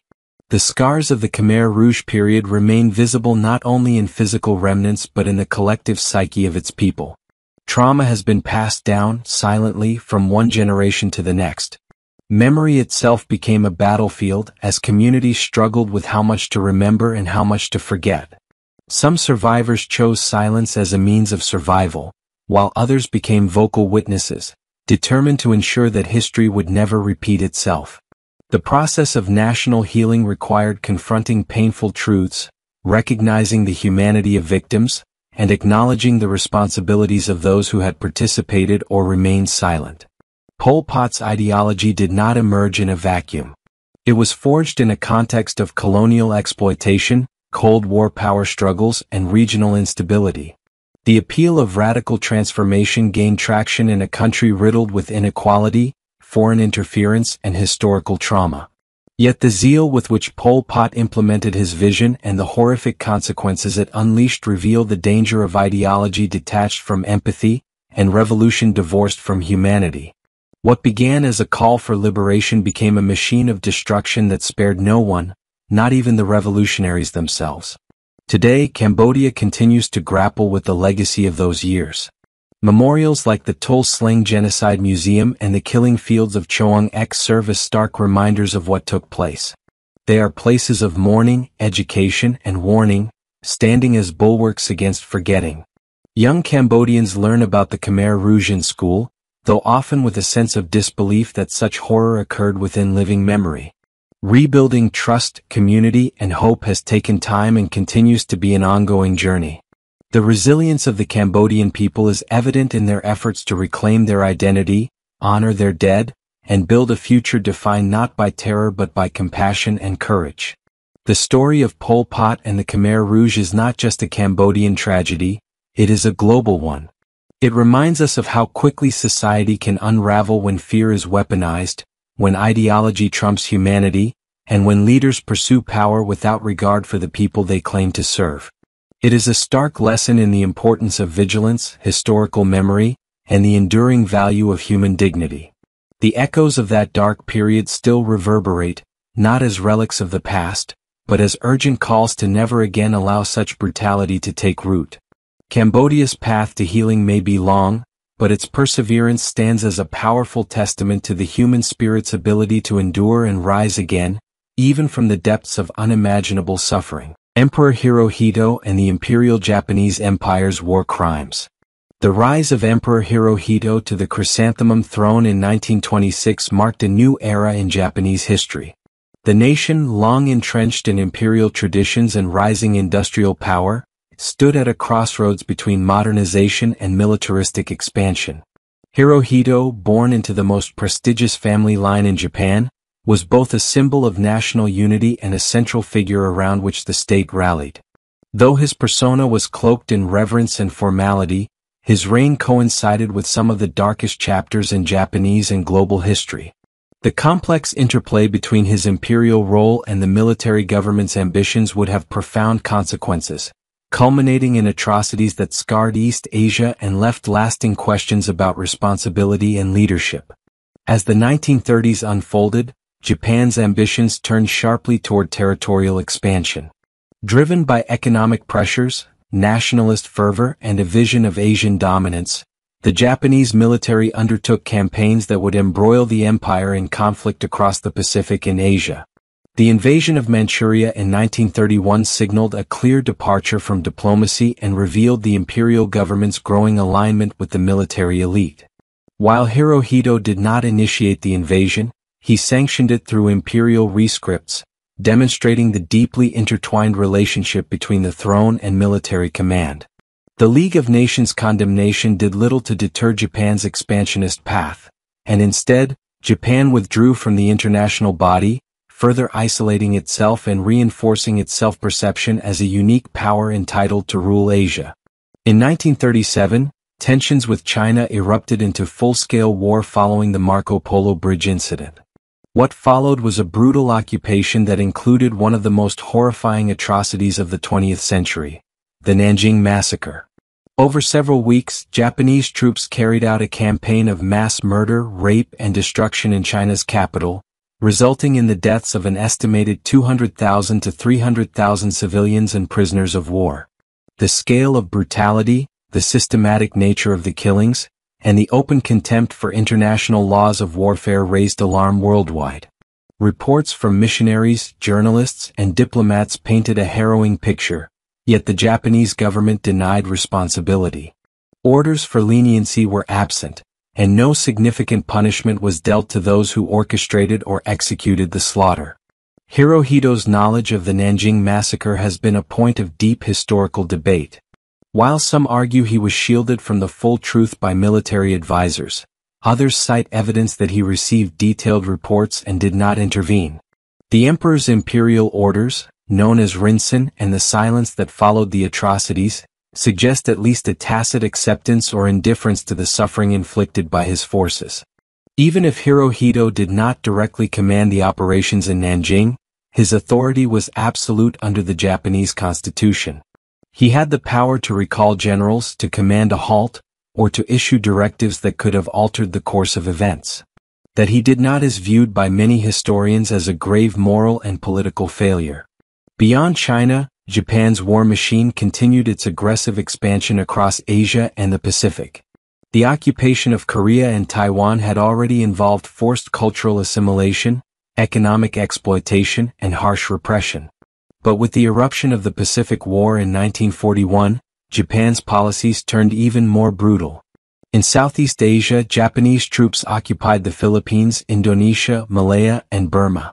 Under the banner of the Greater East Asia Co-Prosperity Sphere, the Japanese regime promised liberation from Western colonial rule but delivered suffering, economic pillaging, and terror. One of the most infamous aspects of Japanese wartime conduct was the use of forced labor and sexual slavery. The term comfort women is a euphemism for the thousands of women, mostly from Korea, China, and the Philippines, who were coerced or kidnapped and placed in military brothels to serve Japanese soldiers. The conditions were inhumane, with many women suffering repeated assaults, disease, and death. The scale of this system, its organization by military personnel, and the lack of punishment for perpetrators point to systemic approval from higher authorities. Though the emperor's role in this particular system remains obscured by layers of bureaucracy, the culture of impunity that permeated the military reflected the values of a leadership that did not prioritize accountability or humanity. Medical experimentation was another dark facet of the Japanese military's wartime activities. Unit 731, based in Manchuria, conducted horrifying biological and chemical experiments on Chinese civilians and prisoners of war. Subjects were exposed to plague-infected fleas, vivisections without anesthesia, and forced infections of deadly diseases. These experiments were justified under the pretense of scientific advancement and battlefield preparedness. While some of these crimes became widely known after the war, many perpetrators were shielded from prosecution in exchange for sharing their research with Allied powers. This post-war arrangement, driven by Cold War politics, denied justice to thousands of victims and remains one of the most troubling compromises of the era. Throughout the war, the Japanese military upheld a strict code of obedience, loyalty, and sacrifice to the emperor. Hirohito was revered as a living deity, and soldiers often carried out their orders with suicidal determination. The kamikaze pilots, who willingly sacrificed their lives in attacks on Allied ships, were emblematic of this indoctrination. It was a worldview that demanded total submission and equated surrender with dishonor. This culture not only led to fanatical resistance but also resulted in policies that encouraged mass civilian suicides in Okinawa and other occupied territories. The emperor's symbolic status was instrumental in fostering this devotion, and his silence in the face of these actions gave moral cover to decisions that led to mass loss of life. The atomic bombings of Hiroshima and Nagasaki in August 1945 marked the final and most devastating chapter of Japan's wartime experience. Faced with overwhelming destruction and Soviet entry into the war, Hirohito made the unprecedented decision to address the nation directly via radio, announcing Japan's surrender. It was the first time the Japanese people had heard their emperor's voice. In his speech, he made no reference to Japan's war crimes, instead framing the decision as a way to preserve the Japanese nation and alleviate further suffering. The language was formal, restrained, and notably lacking in any direct acknowledgement of responsibility. This carefully crafted message preserved the imperial institution while bringing an end to hostilities. In the aftermath of the war, the Allied powers debated how to deal with Emperor Hirohito. Many in the West, particularly the Americans, viewed the emperor as a useful figurehead to stabilize Japan during the occupation. General Douglas MacArthur, who oversaw the reconstruction, believed that preserving the emperor would prevent rebellion and facilitate a smooth transition to democracy. As a result, Hirohito was not prosecuted during the Tokyo war crimes trials, and instead, lower-ranking military and political leaders bore the brunt of the legal consequences. This decision has been criticized by scholars and victims alike as a political compromise that denied full justice. The International Military Tribunal for the Far East, held from 1946 to 1948, revealed a harrowing catalogue of Japanese war crimes. From the Bataan Death March to the mass executions of prisoners, the evidence painted a grim picture of systemic brutality. While 25 major war criminals were tried and several were sentenced to death, the absence of Hirohito from the proceedings cast a long shadow. Documents revealed that Allied leaders made a deliberate choice to exonerate the emperor in exchange for his cooperation. This spared Japan further social upheaval but at the cost of historical clarity and moral reckoning. In the post-war years, Hirohito's role was redefined under the new Japanese constitution. He was stripped of his divine status and became a symbol of the state and of the unity of the people, with no political power. The transformation was profound, yet his earlier actions or inactions remained largely unexamined in Japanese public discourse for decades. While some revisionist historians painted him as a powerless monarch controlled by militarists, others insisted he had ultimate authority and chose not to exercise it. Declassified documents and testimonies have added nuance to the debate, but definitive conclusions remain elusive. In Japanese society, the process of reckoning with the war and its crimes has been uneven. School textbooks have often softened or omitted references to atrocities, and nationalist movements have sought to revise the narrative. Survivors of Japanese aggression in China, Korea, and other occupied regions have continued to seek recognition and reparations. The issue of comfort women remains a source of diplomatic tension, particularly with South Korea. While some Japanese leaders have issued apologies, others have downplayed the events or questioned their historical accuracy, further complicating reconciliation efforts. Hirohito died in 1989 after reigning for over 6 decades, a figure who saw Japan transformed from imperial power to devastated nation to economic powerhouse. His legacy remains contentious. For many Japanese, he was a stabilizing figure who led the nation through hardship. For others, particularly outside Japan, he symbolizes the failure to fully confront a painful history. The post-war Japanese government maintained a stance of collective responsibility without focusing blame on any individual, a position that arguably diffused accountability and forestalled deeper introspection. The narrative surrounding Hirohito and Japan's wartime conduct continues to evolve. Scholars have unearthed diaries, diplomatic cables, and military records that shed light on his knowledge of and engagement with key decisions. These sources suggest a monarch who was neither entirely passive nor fully commanding, but rather someone navigating a complex system while preserving the imperial institution. His failure to speak out, to stop atrocities, or to seek accountability during the war has led many to view him not as an innocent bystander but as a participant in a regime built on conquest and cruelty. The trauma inflicted by the Japanese Empire's wartime actions has not faded with time. Generations in China, Korea, the Philippines, and other regions still carry the scars of occupation, forced labor, and violence. Monuments, museums, and oral histories preserve the memory of those years, reminding the world of the consequences of unchecked militarism and the dehumanization of perceived enemies. A full reckoning requires honesty, and in the case of Hirohito, that honesty involves recognizing the gap between symbolic leadership and moral responsibility. As history continues to be revisited and reinterpreted, Hirohito remains a figure of profound ambiguity. His silence during the war, his cooperation afterward, and his enduring image in Japanese culture present a paradox. He was both a man and a symbol, an emperor and a survivor of his own era's collapse. The story of Hirohito is not merely about one ruler's culpability, but about how nations remember, forget, and live with the past. The weight of empire, war, and unresolved grief lingers in his shadow, challenging us to ask not only what he did, but what he could have done, and what we must do with the knowledge we now hold. The oppressive rule of Kim Il-sung in North Korea. Kim Il-sung's rule over North Korea remains one of the most defining and enduring examples of authoritarian governance in the 20th century. Emerging from the chaos of Japanese colonial rule and the global disruption of World War II, Kim positioned himself not only as the founding father of a new Korean state but also as a symbol of national resistance and unity. However, the reality of his leadership was far from the idealistic image promoted through state propaganda. It was marked by a deeply entrenched system of control, a relentless pursuit of absolute power, and a rigid ideological conformity that left little space for dissent or variation.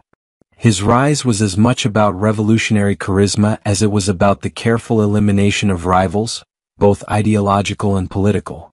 As the Soviet Union sought to expand its influence across post-war Asia, Kim Il-sung was installed as the head of the Provisional People's Committee for North Korea, a move that would set the stage for the formation of the Democratic People's Republic of Korea in 1948.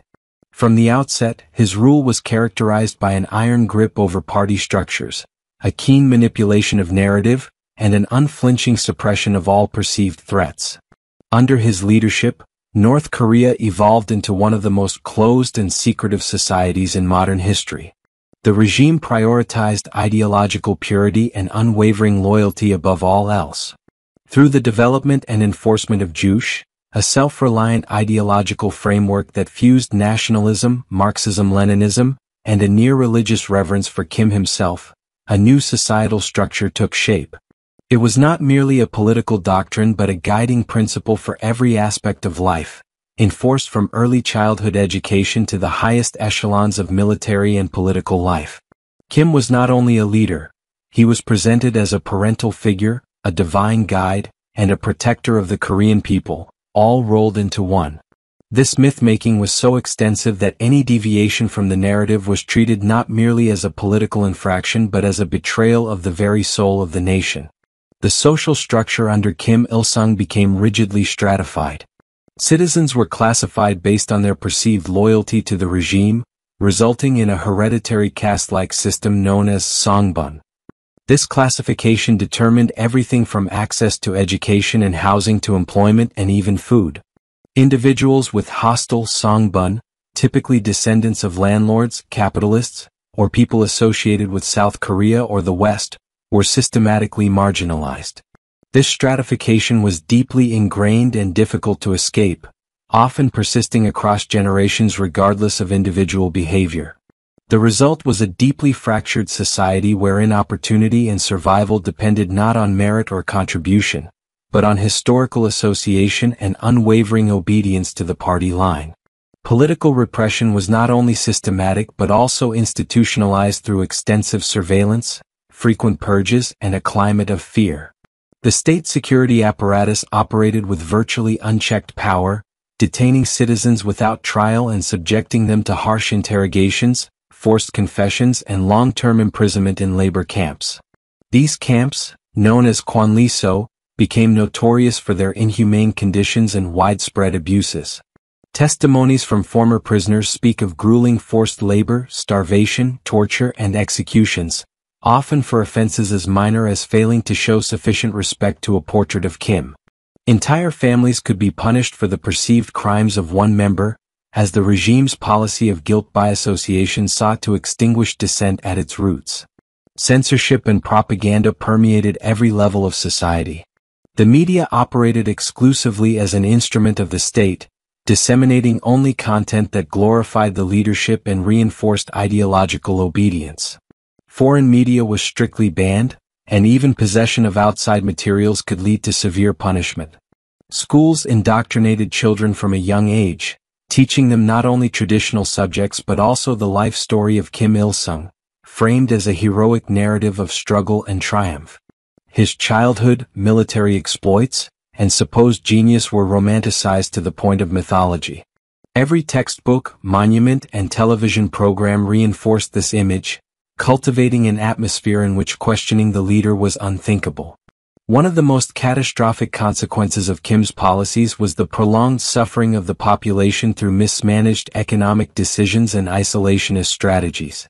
The emphasis on self-reliance came at the cost of modernization and innovation, particularly in agriculture and industry. While other nations sought global trade partnerships and technological development, North Korea turned inward, relying heavily on Soviet and later Chinese aid. When these sources of support faltered, the weaknesses in the North Korean economy became painfully apparent. Famines and shortages plagued the population, but the official response was to attribute failures to sabotage or external threats, rather than acknowledging policy flaws. The leadership remained insulated from the consequences, while the general populace bore the brunt of suffering in silence. Despite these hardships, Kim Il-sung managed to build a remarkably resilient system through an intense cultivation of loyalty and fear. He regularly convened mass rallies, public executions, and staged confessions to serve as cautionary tales. Public participation in such events was compulsory and often became tools of psychological control. People learned to monitor their own thoughts and behaviors, and even those of their neighbors and family members, creating an environment in which trust was scarce. Informing on others was encouraged and sometimes rewarded, reinforcing the state's omnipresence and discouraging collective resistance. Loyalty was the only currency that truly mattered in Kim's North Korea, and even that was measured and judged by the leadership alone. The Korean War further entrenched Kim Il-sung's dominance. Portrayed domestically as a heroic defense against foreign aggression, the war gave Kim an opportunity to cast himself as the sole protector of the Korean people. Despite the devastating impact of the conflict, which resulted in millions of deaths and a devastated infrastructure, the regime portrayed it as a glorious struggle. The war also gave Kim the pretext to justify further militarization and clampdowns on civil liberties. The threat of foreign invasion, whether real or exaggerated, remained a constant theme in official discourse, justifying everything from food rationing to surveillance and military conscription. Kim Il-sung's diplomatic maneuvers were shrewd and opportunistic.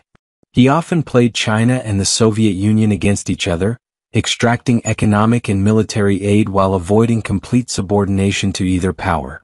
This balancing act allowed him to maintain a semblance of independence, which he then wove into the fabric of Jewish ideology. Yet, this same posture deepened North Korea's isolation and contributed to a worldview that saw external contact as inherently dangerous. The paranoia that defined domestic policy extended to international relations, and North Korea under Kim maintained only the most controlled and selective diplomatic ties, prioritizing ideological solidarity over economic benefit. One of the most striking aspects of Kim Il-sung's rule was the careful construction of a hereditary system of succession, virtually unprecedented in Marxist-Leninist states. Long before his death, Kim began grooming his son, Kim Jong-il, to inherit power, embedding him into the party structure and elevating his profile through media and public appearances. This dynastic move was framed as a continuation of revolutionary spirit rather than a break from socialist ideals. By engineering a transition that maintained continuity of leadership and ideology, Kim Il-sung ensured that his legacy would survive beyond his lifetime, and the oppressive machinery he built would remain intact. The eventual elevation of Kim Jong-il in 1994 marked the beginning of a political dynasty that would continue to dominate the North Korean state for decades. The cult of personality around Kim Il-sung did not dissipate after his death. He was posthumously named the Eternal President of North Korea, a title that symbolized both the enduring grip of his ideology and the continued use of his image to justify present-day policies. Statues, portraits, and murals depicting his likeness remained mandatory in homes, workplaces, and schools, and daily rituals of respect toward these symbols continued unabated.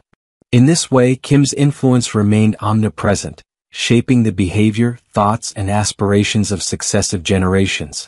To understand the legacy of Kim Il-sung is to grasp the magnitude of a system that transformed an entire nation into a reflection of one man's vision. His rule was not merely a political chapter but a complete restructuring of society through ideology, surveillance, and the manipulation of truth.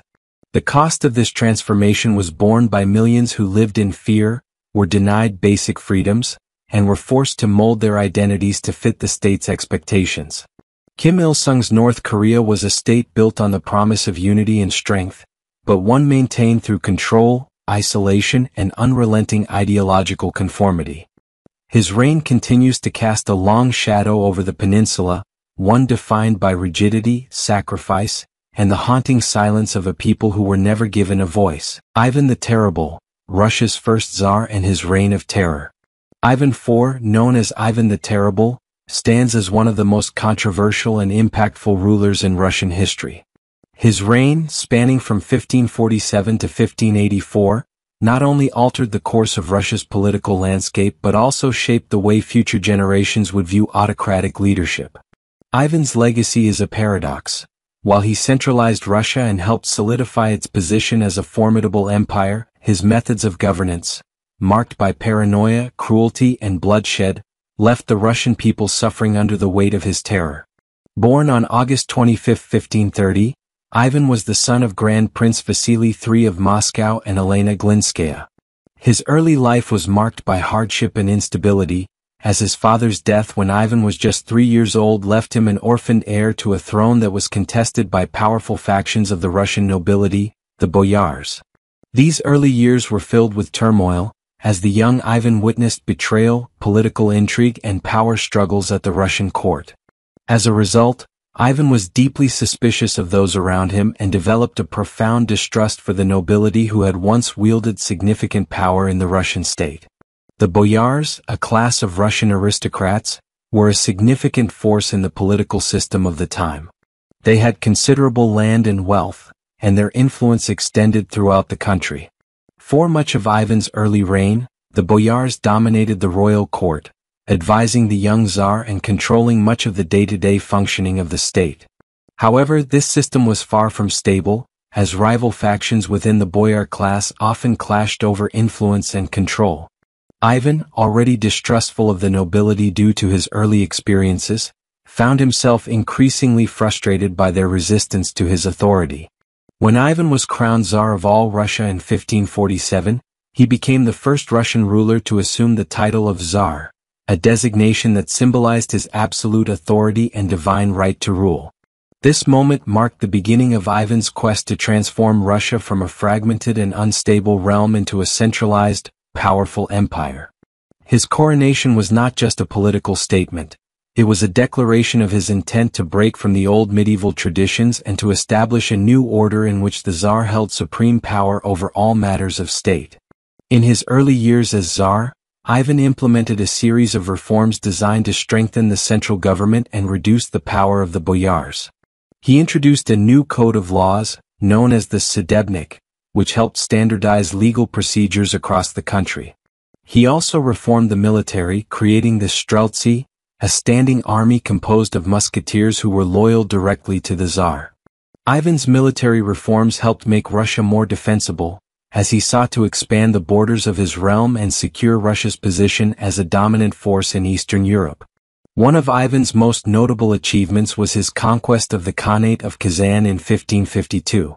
The Khanate, located on the Volga River, had long been a thorn in the side of the Russian state.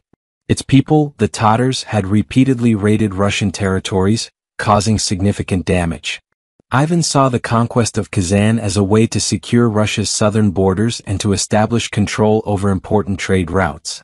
The siege of Kazan was a brutal affair, and Ivan's forces eventually captured the city, leading to the destruction of the Khanate. This victory helped solidify Ivan's reputation as a strong and capable ruler, and it marked the beginning of Russia's expansion into Siberia and beyond. Despite these successes, Ivan's rule began to take a darker turn as his paranoia and thirst for power grew. In 1565, Ivan introduced the oprichnina, a radical policy that divided the Russian state into two parts.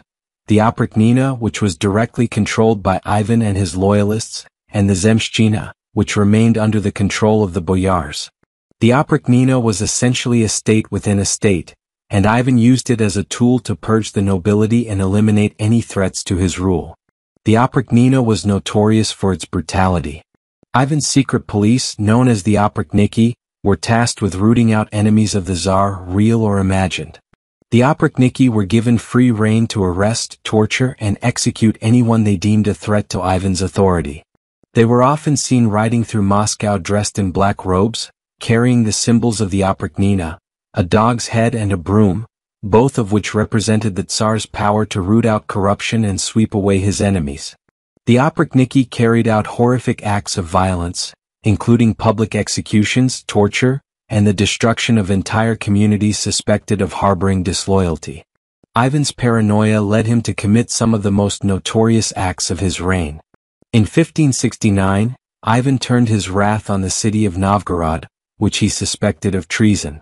He accused the city's leaders of conspiring with Poland to overthrow him, and he ordered a brutal crackdown. The oprichniki rounded up thousands of people, many of whom were executed or exiled. Whole families were destroyed and the city itself was ravaged. Ivan's decision to wipe out Novgorod has been described as one of the darkest episodes in Russian history. The oprichnina, which lasted until 1572, did not achieve the results Ivan had hoped for. Instead of strengthening his rule, it left Russia weakened and divided. The oprichniki's unchecked power alienated many of Ivan's former supporters, and the policies of terror and repression led to widespread unrest. By the time the oprichnina ended, much of the Russian nobility had been decimated, and the country was left in a state of disarray. Ivan's personal life was no less tumultuous than his reign. His marriage to Anastasia Romanovna, whom he married in 1547, was one of the few stabilizing forces in his life. Anastasia was a calming influence on Ivan, and she helped him navigate the early years of his reign.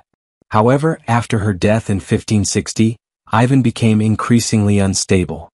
He believed that she had been poisoned by the boyars, and this belief only deepened his distrust of the nobility. Following her death, Ivan's mental state deteriorated further, and he became more erratic and violent. He would later marry several times, but none of these marriages brought him the stability he sought. One of the most infamous episodes of Ivan's later life occurred in 1581, when he struck his own son, Ivan Ivanovich, in a fit of rage, causing the young man's death. The incident, which has been the subject of much historical debate, is seen as a tragic culmination of Ivan's descent into madness. The death of his son devastated Ivan, and it marked the beginning of the end of his reign. Ivan would die in 1584, leaving behind a legacy of terror, paranoia, and brutality. As Ivan's reign continued, his mental state further deteriorated, and his actions became increasingly erratic. His paranoia, once a tool of governance, now turned inward as he saw betrayal around every corner. Even those closest to him were not spared from his suspicion. His family members, advisors, and trusted generals were routinely accused of disloyalty. Ivan's cruelty was not just reserved for enemies. He directed his wrath at his own court. Many prominent individuals who had once been key to his rise to power were executed or exiled during his reign of terror. The fear that gripped Russia under Ivan's rule reached into all aspects of society. The common people, who had once hoped for reforms and improvements, now faced the constant threat of violence. The oprichniki, Ivan's loyal enforcers, had free rein to arrest, torture, and execute anyone suspected of treason or disloyalty. These terror-driven policies instilled a sense of collective fear that permeated all levels of Russian society. In many cases, even rumors of rebellion or dissent were enough to justify violent retribution.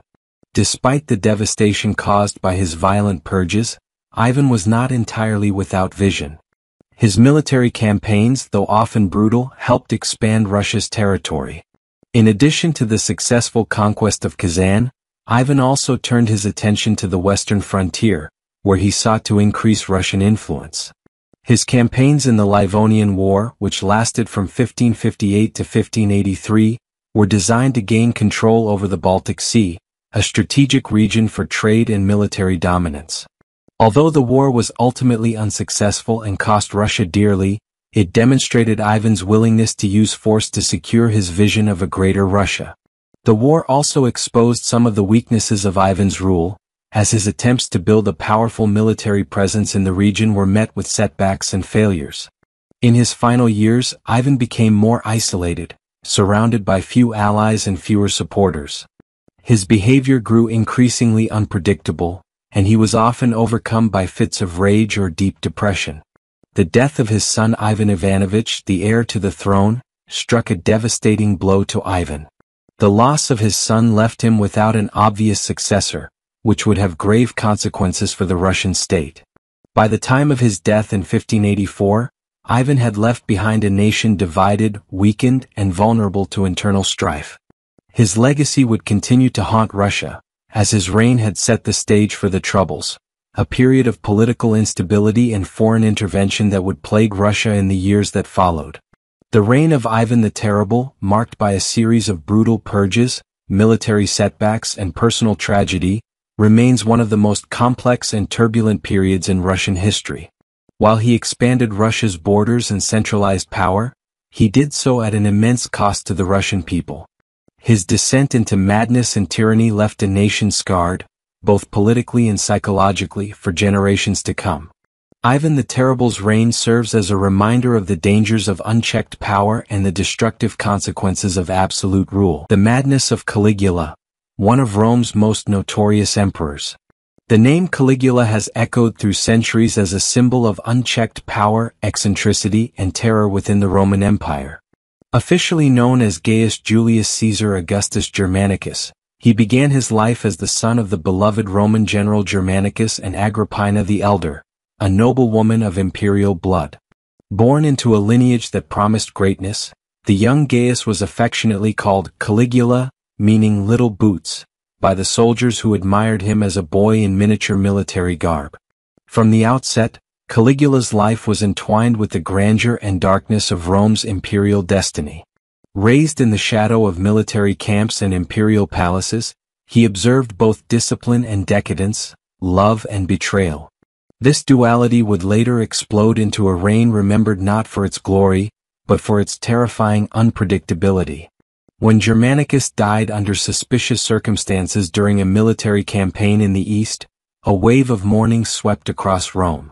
The people idolized him, and his death left a vacuum of admiration, a void that Caligula would inherit. Orphaned from a father hailed as a hero and forced to navigate court politics under the watchful eyes of Tiberius, the reigning emperor, Caligula grew up in a volatile environment. He survived the purge of his family by Tiberius, who suspected them of treason. Yet instead of rebelling or fleeing, Caligula mastered the dangerous art of self-preservation. He learned to smile in silence, to nod in obedience, and to hide any ambition behind a mask of loyalty. For years he lived at the emperor's estate on Capri, where Tiberius had retreated into seclusion.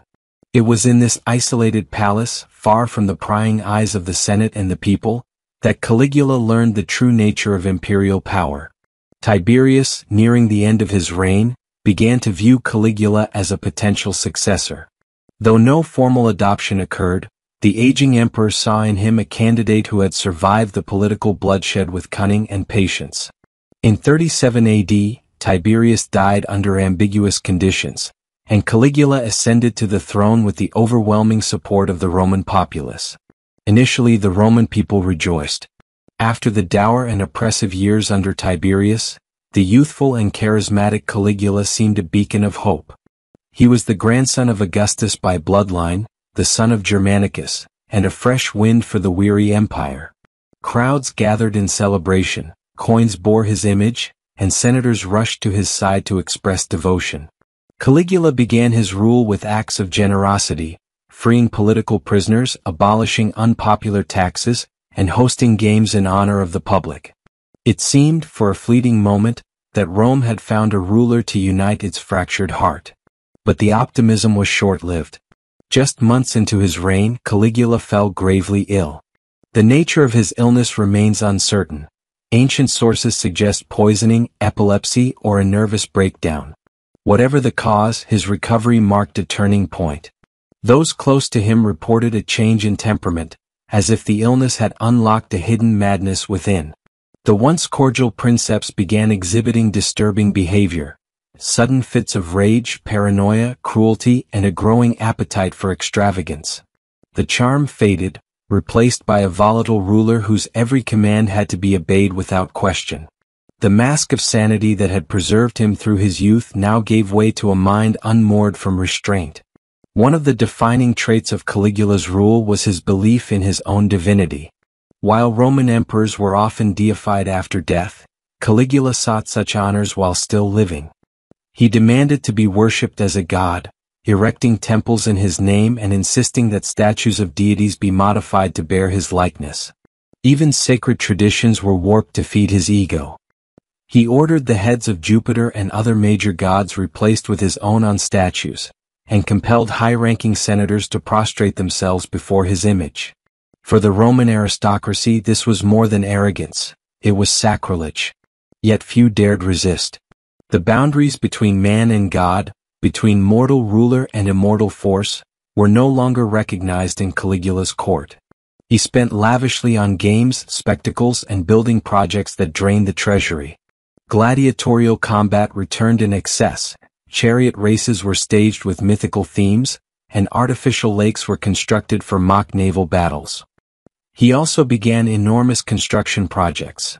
Notably, the grand floating palaces built on Lake Nemi, engineering marvels that served no practical purpose beyond indulgence. These were not acts of statecraft, but declarations of absolute power. He imported exotic animals at tremendous cost, and dined with rare delicacies served on plates of gold.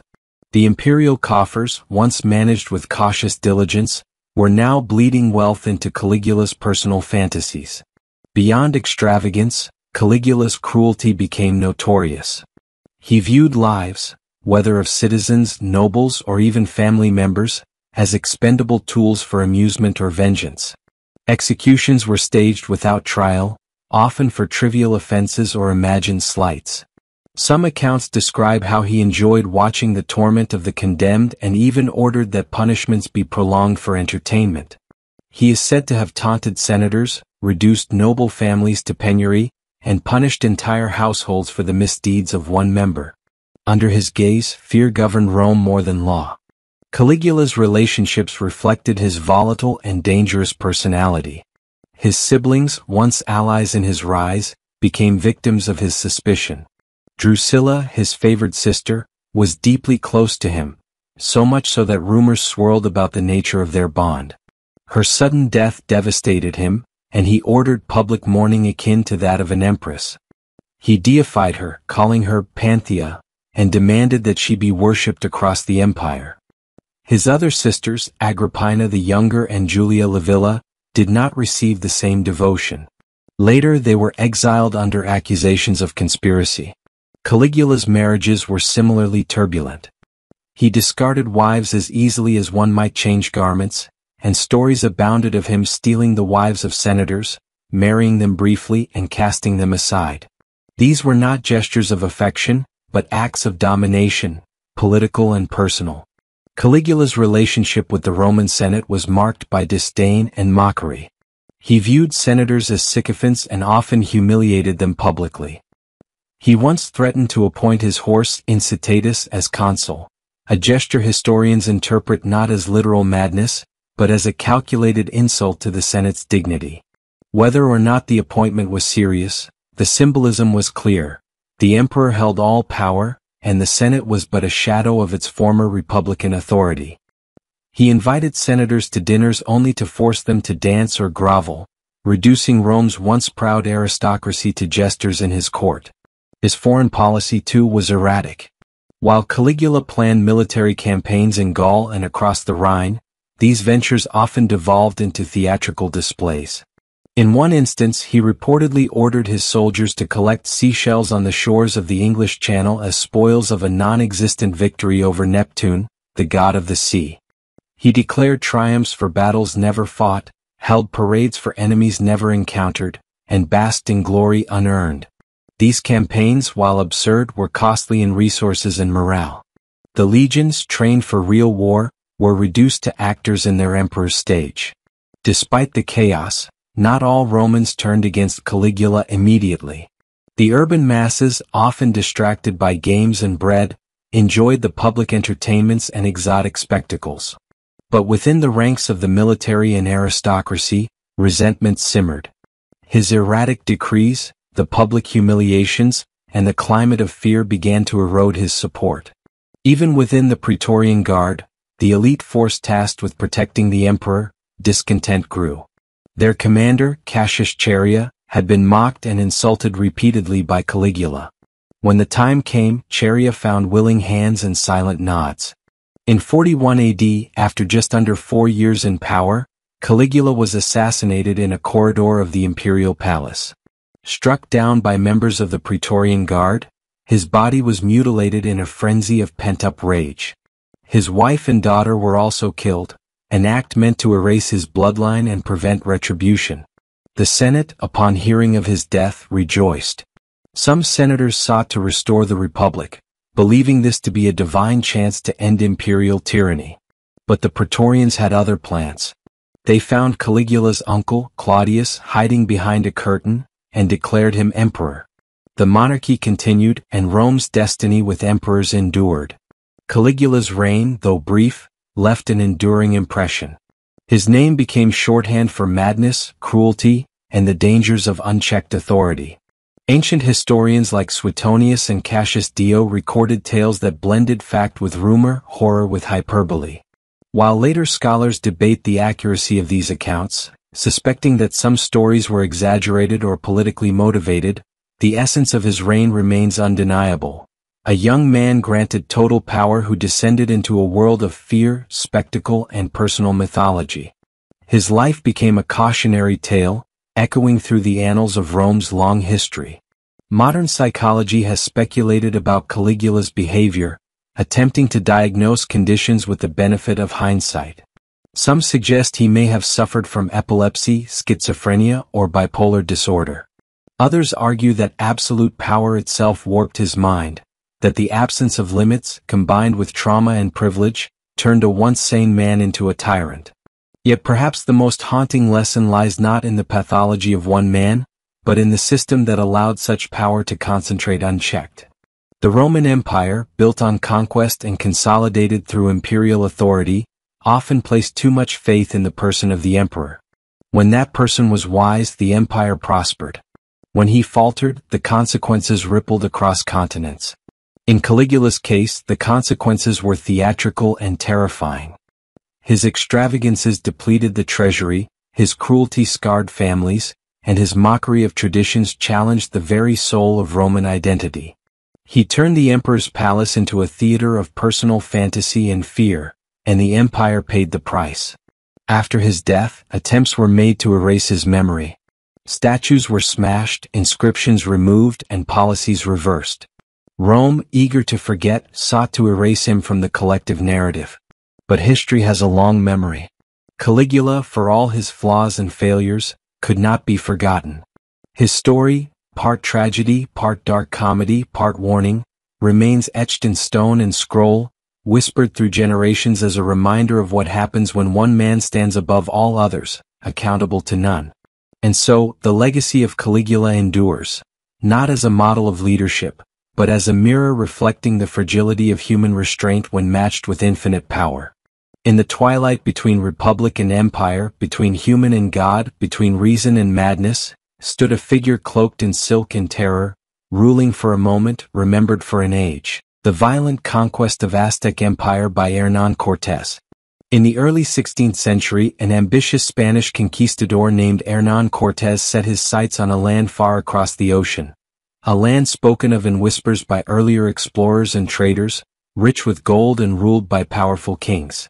This land was the Aztec Empire, an advanced civilization with grand cities, complex religious systems, and a powerful military, dominating much of central Mexico. What followed would become one of the most violent and transformative episodes in world history, the brutal conquest of the Aztec Empire. Driven by a mixture of greed, religious zeal, and the allure of glory, Cortés and his men would alter the course of the Americas forever, ushering in a new era of European colonial domination.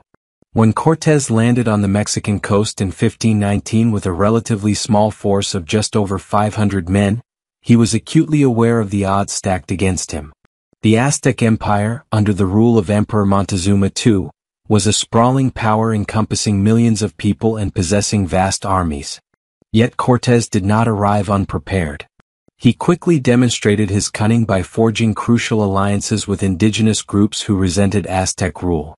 These groups, such as the Totonacs and later the Tlaxcalans, had long suffered under Aztec domination and saw in Cortés a potential liberator, or at least a means to weaken their imperial overlords.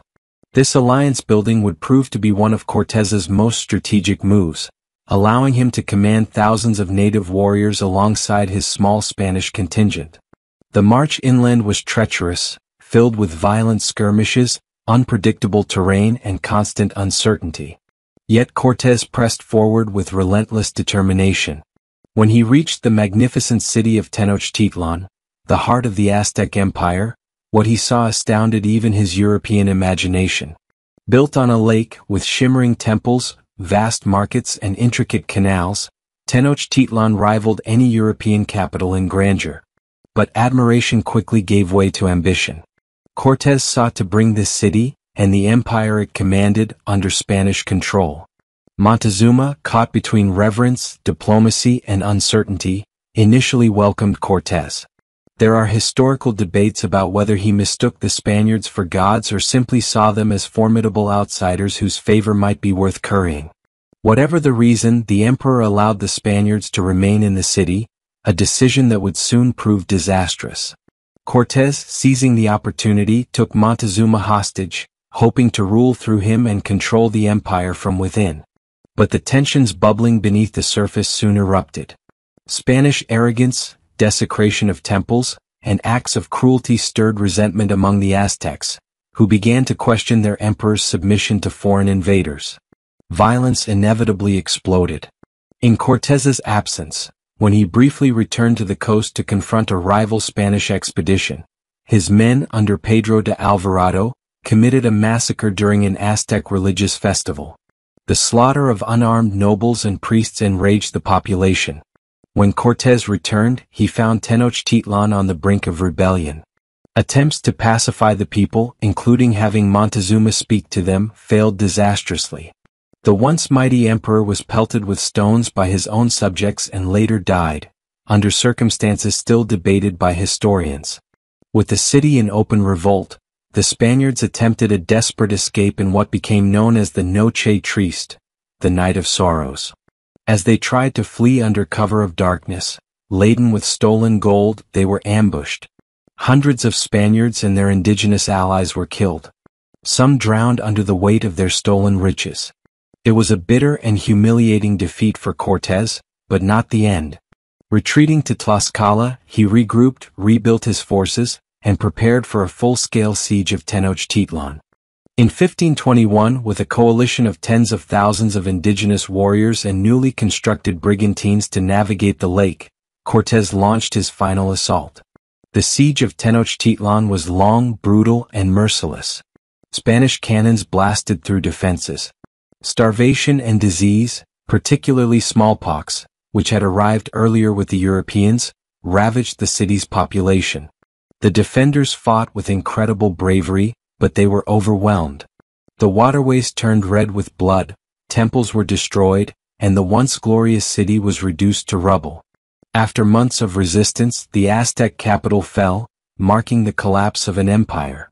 The conquest was not merely a military campaign but a cultural catastrophe. With the destruction of Tenochtitlan came the dismantling of an entire worldview. Temples were replaced by churches, Nahuatl traditions were suppressed, and vast quantities of native knowledge and art were destroyed or lost. Spanish colonial rule imposed a new order, European in religion, language, and governance, that would dominate for centuries. While some indigenous allies initially benefited from the fall of the Aztecs, they too would soon find themselves subjected to Spanish exploitation and control. The conquest also introduced profound demographic collapse.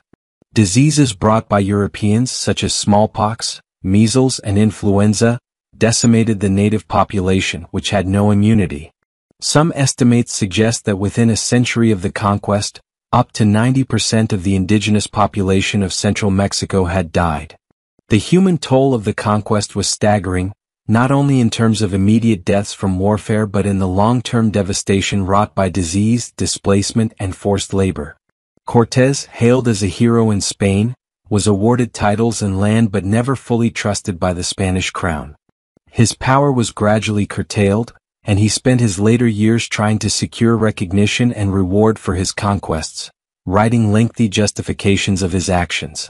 He died a wealthy but politically sidelined man, far from the center of the empire he helped to create. Still, his legacy was cemented in history, both as a brilliant military strategist and as a symbol of colonial violence and destruction. What makes the conquest of the Aztec Empire so striking is not only its sheer audacity but the complex interplay of motives and forces that shaped it. Cortés did not act alone.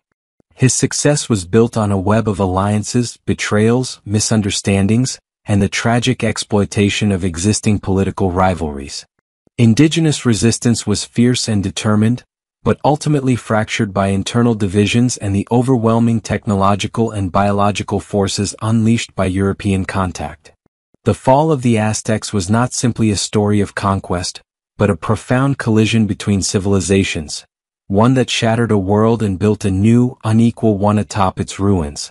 The violence of Cortés's campaign echoed far beyond Tenochtitlan. It set the stage for further Spanish expansion throughout the Americas. Other conquistadors, emboldened by his success, ventured into Peru, Central America, and beyond, repeating the cycle of conquest and colonization. The template had been set: use alliances, strike with speed and ruthlessness, and impose rule through both terror and transformation. The echoes of Cortés's actions reverberate in Latin American history to this day, shaping narratives of identity, resistance, and survival. Yet, despite the conquest's brutality, the Aztec spirit did not vanish. In the shadows of Spanish rule, indigenous culture endured. Traditions were preserved in secret or adapted within the new colonial framework. Over time, a mestizo identity emerged, blending Spanish and native elements, forming the cultural foundations of modern Mexico. The ruins of Tenochtitlan lie beneath the bustling streets of present-day Mexico City, a powerful reminder that the past, though buried, continues to shape the present. The violent conquest of the Aztec Empire by Hernán Cortés stands as one of the most dramatic turning points in world history. It was a moment of extraordinary upheaval, marked by ambition, bloodshed, resilience, and irreversible change. It illustrates the devastating impact of empire, the fragility of civilizations, and the enduring complexity of cultural encounters. Cortés's campaign was not just a military victory, it was a transformation of an entire continent, one achieved through fire and steel, but whose consequences still echo through time. The rise and fall of Adolf Hitler, the Führer of Nazi Germany. Adolf Hitler's journey from an obscure Austrian-born artist to the Chancellor of Germany, and eventually to the dictator who plunged the world into a catastrophic war, is one of the most profoundly consequential and tragic narratives of the 20th century. Born on April 20, 1889 in the small town of Braunau am Inn, Hitler's early life was shaped by the rigid discipline of his father and the warm affection of his mother. He struggled academically and failed to gain admission to the Academy of Fine Arts in Vienna, a setback that pushed him into years of aimless existence. During his stay in Vienna, he lived in men's hostels and developed a growing sense of resentment and radical views that would later shape his political vision. While in Vienna and later in Munich, Hitler encountered a wide range of nationalist, anti-Semitic, and pan-Germanic ideologies that deeply influenced his worldview. The collapse of the Austro-Hungarian Empire and the sweeping tides of change in Europe stirred a belief in him that Germany's future depended on racial purity and national unity. When World War I erupted in 1914, Hitler enlisted in the German army, serving as a messenger on the Western Front. He was wounded, decorated for bravery, and ended the war as a corporal. The defeat of Germany in 1918 devastated him, and he viewed the Treaty of Versailles as a betrayal and humiliation inflicted upon a once great nation by foreign powers and internal weakness. In the volatile post-war climate of the Weimar Republic, Hitler found fertile ground for his rhetoric. Joining the German Workers' Party, which later became the National Socialist German Workers' Party, NSDAP, he rapidly rose to prominence with fiery speeches that emphasized nationalism, anti-communism, and the need for a strong authoritarian leader. He possessed a charismatic ability to articulate the frustrations of the masses, especially those wounded by inflation, unemployment, and the loss of national pride. By 1923, his confidence in his political influence emboldened him to attempt the Beer Hall Putsch, an ill-fated coup in Munich that led to his arrest and a short prison sentence. During his time in prison, Hitler wrote Mein Kampf, a political manifesto outlining his ideology, including racial hierarchies, Lebensraum, and the consolidation of a single-party state. While the book gained attention, it was his post-prison reorganization of the Nazi Party into a more disciplined political force that set the stage for his eventual ascent. Capitalizing on Germany's economic collapse during the Great Depression and the inability of democratic governments to provide solutions, Hitler presented himself as the figure who could restore order, rebuild the economy, and revive national honor. Through effective propaganda, strategic alliances, and the suppression of opposition, he attracted a broad base of supporters. In January 1933, Hitler was appointed Chancellor of Germany by President Paul von Hindenburg, a decision made in part by conservatives who believed they could control him. Once in office, Hitler moved swiftly to consolidate power. Following the Reichstag fire, civil liberties were suspended under the Reichstag fire decree. The Enabling Act, passed shortly thereafter, gave Hitler the authority to enact laws without parliamentary consent, effectively dismantling the democratic framework.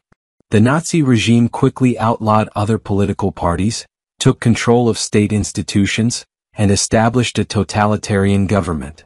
Through meticulous control of the press, education, and the arts, the Nazi state cultivated an environment of obedience and conformity.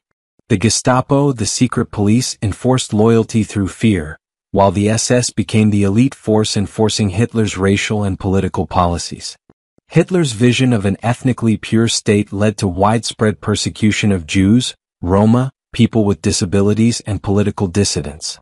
Jews were stripped of their rights through the Nuremberg laws, socially isolated, and economically marginalized.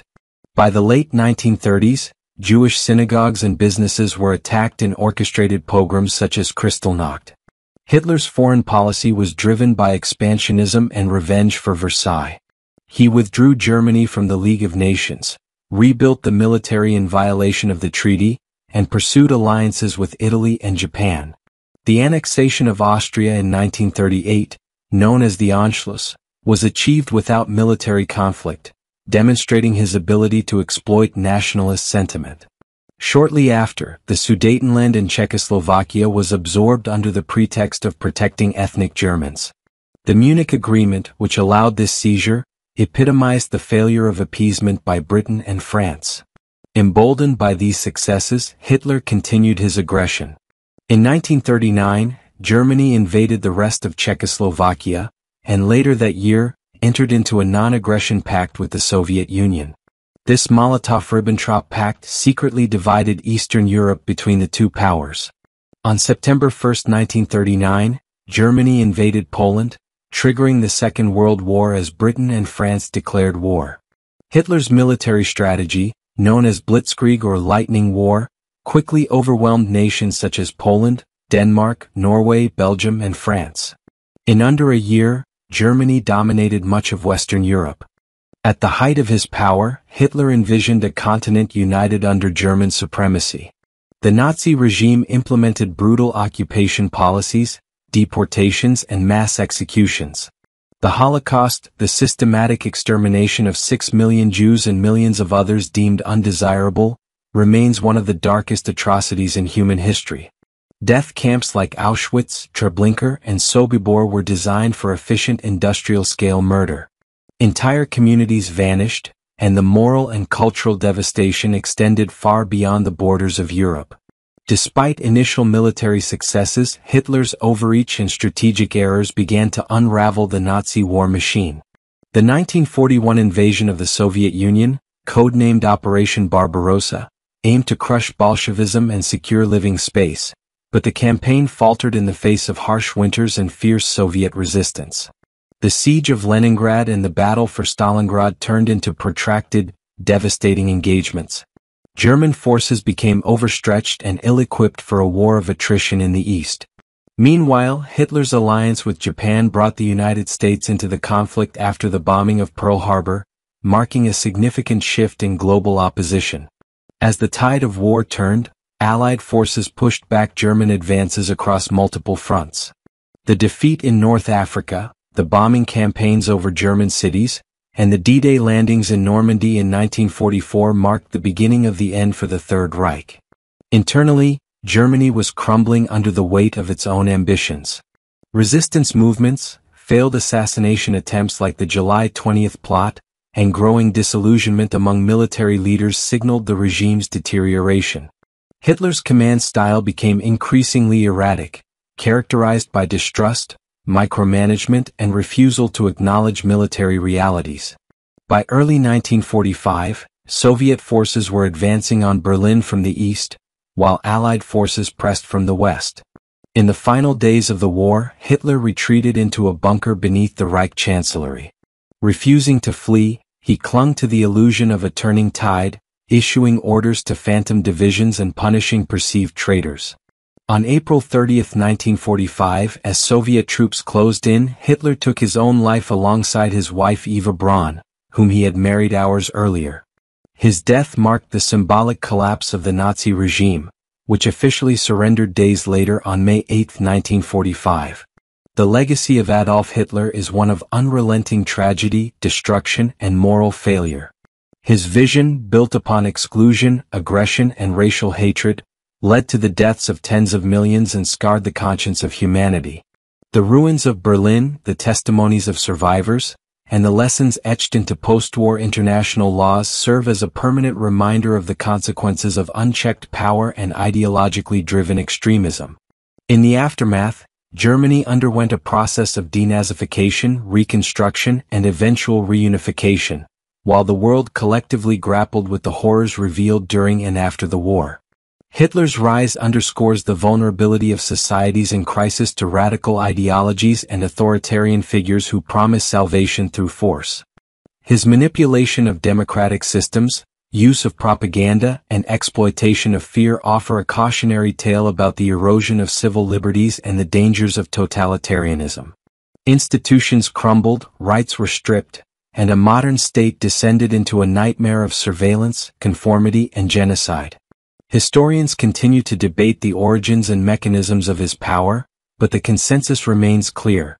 His impact reshaped the course of the 20th century and left behind a deeply fractured world. The lessons of Hitler's reign extend beyond the battlefield. They compel reflection on moral responsibility, the importance of dissent, and the enduring need for vigilance in the face of injustice.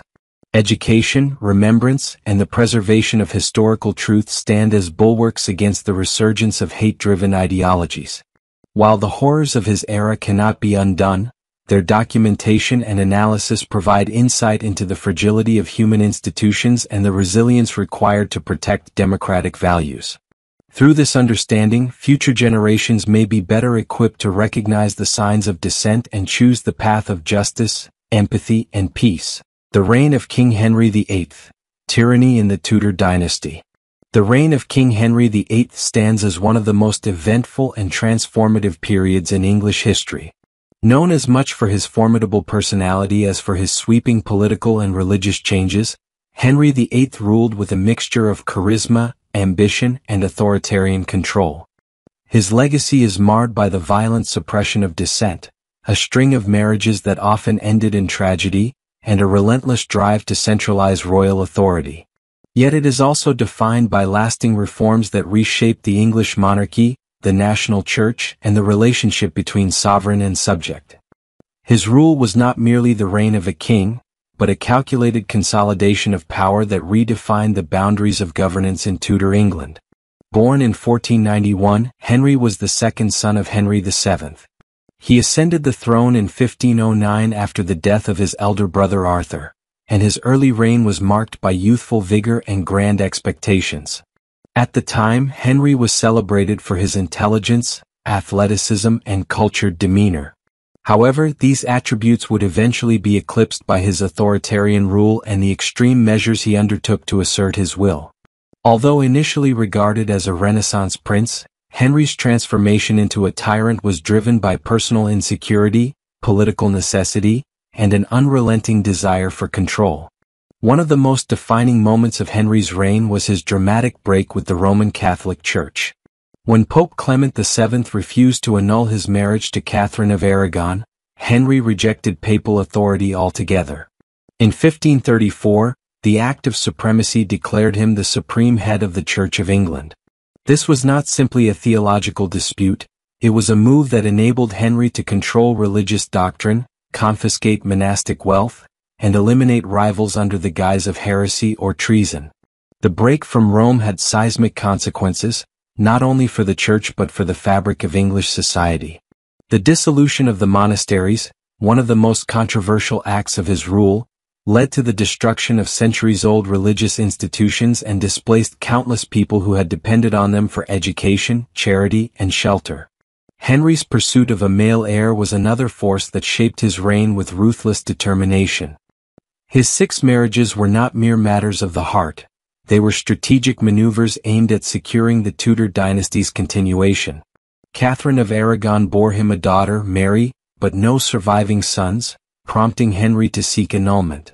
His second wife, Anne Boleyn, produced another daughter, Elizabeth, but fell from favor and was executed on charges of adultery, incest, and treason, charges still widely debated by historians for their dubious legitimacy. His third wife, Jane Seymour, finally gave birth to a son, Edward, but died shortly afterward. Subsequent marriages to Anne of Cleves, Catherine Howard, and Catherine Parr ended in annulment, execution, and survival respectively. These unions, especially those ending in execution, underscored the perilous position of queens under Henry's rule and his willingness to sacrifice human lives for political expediency. Political dissent during Henry's reign was met with unforgiving brutality. Those who opposed the king's decisions, whether on matters of faith, law, or succession, were swiftly punished. The executions of Thomas More and John Fisher are poignant examples of Henry's zero-tolerance policy. Both men opposed his religious reforms and paid the ultimate price, publicly beheaded for treason. These were not isolated incidents but part of a broader pattern in which dissent was equated with disloyalty. Parliamentary acts were increasingly used to legally justify what were essentially purges. The Treason Act of 1534 expanded the definition of treason to include any words or actions deemed disrespectful to the king's supremacy, effectively silencing critics and instilling fear across the kingdom. Henry's methods of governance reflected an intense desire to be seen not only as a ruler but as a divinely sanctioned monarch whose authority was beyond reproach. The royal court became a theater of surveillance and suspicion, with favor and survival often determined by one's proximity to the king and ability to anticipate his whims. Nobles and advisors alike lived under constant threat of downfall. Even trusted confidants such as Thomas Cromwell, who had helped engineer Henry's split from Rome and rise in power, eventually fell out of favor and was executed. This unpredictability created a political environment where loyalty was rewarded only temporarily, and ambition could quickly lead to ruin. Despite the repressive nature of his rule, Henry oversaw significant administrative reforms that increased the efficiency of government. He expanded the role of the Privy Council, restructured financial departments, and extended the reach of royal authority into regions that had previously enjoyed a degree of autonomy. These reforms, while enhancing control, also laid the foundation for a more modern state apparatus. By reducing the power of regional magnates and ensuring loyalty through patronage and surveillance, Henry made the monarchy less dependent on feudal allegiances and more centralized than ever before.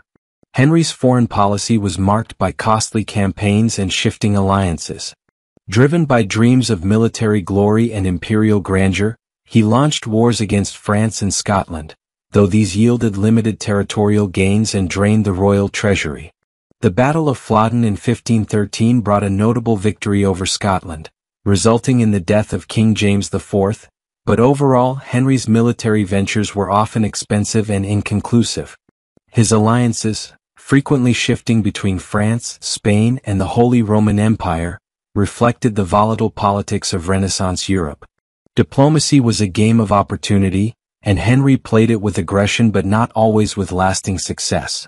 Education and culture also received royal attention during his reign, though often for propagandistic purposes. Henry was a patron of the arts and scholarship, using both to project an image of enlightened kingship.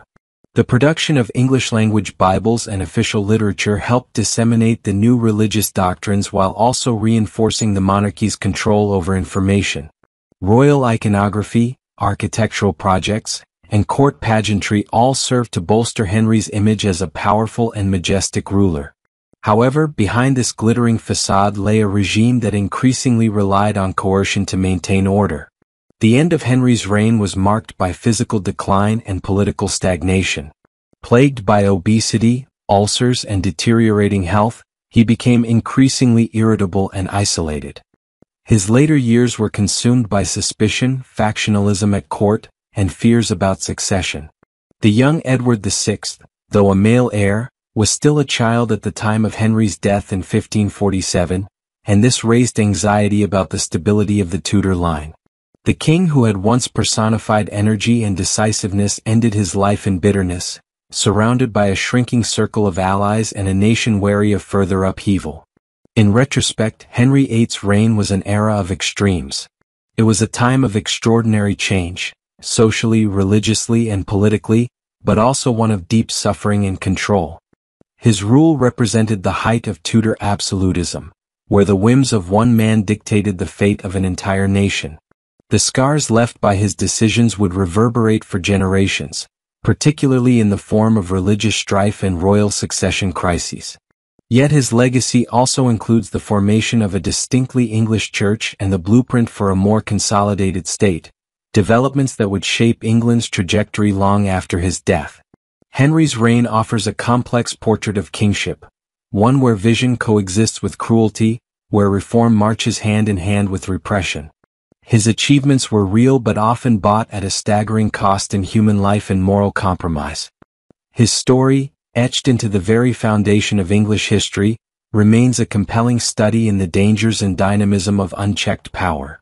As a ruler, he left behind a kingdom fundamentally altered in its institutions, beliefs, and identity. And in doing so, he ensured that the name Henry VIII would forever be associated with both the heights of royal ambition and the depths of tyrannical rule. Saddam Hussein, the brutal dictator of Iraq. Saddam Hussein's name remains etched in the annals of modern history as one of the most controversial and brutal leaders of the 20th century. Rising from a modest background in Tikrit, a town north of Baghdad, he ascended through the ranks of Iraq's political machinery with calculated ambition and an iron will. From the very beginning, his journey was marked by a blend of cunning political maneuvering and ruthless suppression of dissent. Born in 1937, Saddam grew up in a country struggling with internal divisions, colonial legacies, and deep-rooted tribal loyalties. This chaotic backdrop became fertile ground for someone with his aspirations and sense of mission. As a young man, he joined the Arab nationalist Ba'ath Party, a movement seeking to unify Arab nations and free them from Western influence. His early involvement in political violence, including a failed assassination attempt against then Prime Minister Abd al-Karim Qasim, revealed a lifelong reliance on coercion to pursue power. Saddam's rise to prominence accelerated in the 1960s when the Ba'ath Party briefly seized power and then was ousted. During these tumultuous years, he established his network of loyalists, eventually becoming vice president under President Ahmed Hassan al-Bakr. By 1979, he had maneuvered himself into absolute control, forcing al-Bakr into retirement and immediately initiating a wave of purges. In a chilling display of authority, Saddam summoned senior Ba'ath officials and accused several of plotting against the regime. As terrified men were dragged from the room to their executions, the message was unmistakable. Absolute loyalty was the only currency that mattered. This calculated use of fear became a hallmark of his rule. Once in full control, Saddam crafted a cult of personality, elevating himself as the protector of Iraq, the guardian of Arab identity, and the embodiment of national pride. His portrait adorned walls across the country, and state-run media portrayed him as a near-mythical figure. Underneath this propaganda, however, was a tightly controlled police state, where dissent was not merely punished, it was annihilated. The Mukhabarat, his secret police, infiltrated every corner of Iraqi society, using surveillance, torture, and executions to suppress opposition. Any suspicion of disloyalty could lead to the disappearance of entire families. The pervasive climate of fear silenced intellectuals, journalists, clerics, and even former allies. Saddam sought to modernize Iraq's infrastructure and economy using its vast oil wealth. In the early years of his reign, he implemented policies that improved literacy, healthcare, and access to education. These initiatives, however, were overshadowed by his increasing militarization of society and aggressive foreign policy. One of his most devastating decisions was to invade Iran in 1980. Fueled by a mix of territorial ambitions and fear of the Islamic Revolution spreading into Iraq, Saddam launched a war that would drag on for 8 bloody years. The Iran-Iraq War claimed hundreds of thousands of lives and left both nations economically and socially devastated. Saddam used chemical weapons against Iranian troops and Kurdish civilians alike, most notoriously in the town of Halabja in 1988, where thousands of Kurdish men, women, and children perished in a single gas attack. The massacre became a symbol of the regime's readiness to deploy the most inhumane tactics to preserve its authority. Even after the grueling Iran-Iraq conflict, Saddam showed no signs of moderation. In 1990, he made the fateful decision to invade neighboring Kuwait, citing historical claims and accusing the Kuwaitis of economic sabotage. The invasion stunned the international community and led to swift condemnation. The United Nations imposed sanctions, and the United States led a coalition to expel Iraqi forces in the 1991 Gulf War. Though Iraqi troops were rapidly defeated, Saddam managed to retain power, in part by brutally suppressing internal uprisings. Both Shia in the south and Kurds in the north rose up, encouraged by American rhetoric, only to be crushed by Saddam's security forces with brutal efficiency. The regime's response included the use of helicopter gunships, mass arrests, and mass executions. Tens of thousands were killed and entire communities were displaced. In the aftermath of the Gulf War, Iraq faced a punishing regime of international sanctions. While the official aim was to limit Saddam's ability to develop weapons of mass destruction, the Iraqi people bore the brunt of the suffering. Widespread poverty, malnutrition, and crumbling infrastructure marked the 1990s, while Saddam and his inner circle continued to live in lavish comfort. The regime portrayed the suffering as a result of Western aggression, attempting to rally nationalist sentiment, but many Iraqis saw through the narrative. The leadership's priorities were clear. Survival of the regime came before the welfare of the population. Despite global isolation, Saddam continued to assert his power with theatrical bravado. He frequently appeared in military uniform, fired symbolic rifle shots, and used televised speeches to project defiance against the West. Meanwhile, internally the regime clamped down even harder. Iraqis lived under layers of informants and arbitrary detention. Torture chambers, forced confessions, and mass graves became grim features of Saddam's Iraq. Loyalty was rewarded with privilege. Dissent was met with disappearance. Even within his own family, trust was fragile. Several relatives, including sons-in-law, fell from favor and were either executed or mysteriously killed after returning to Iraq from exile. By the turn of the 21st century, Saddam's regime had become an anachronism, an authoritarian relic in a changing geopolitical landscape. After the 9/11 attacks in the United States, global attention turned sharply to the Middle East, and old enemies of Saddam found renewed justification to target his regime. Though no direct links between Saddam and the 9/11 attackers were established, allegations of weapons of mass destruction and support for terrorism placed Iraq in the crosshairs. In 2003, the United States, leading a coalition, invaded Iraq under the pretext of eliminating those threats and liberating the Iraqi people. The military campaign quickly toppled Saddam's regime, but it also unleashed a period of chaos that would haunt the region for years.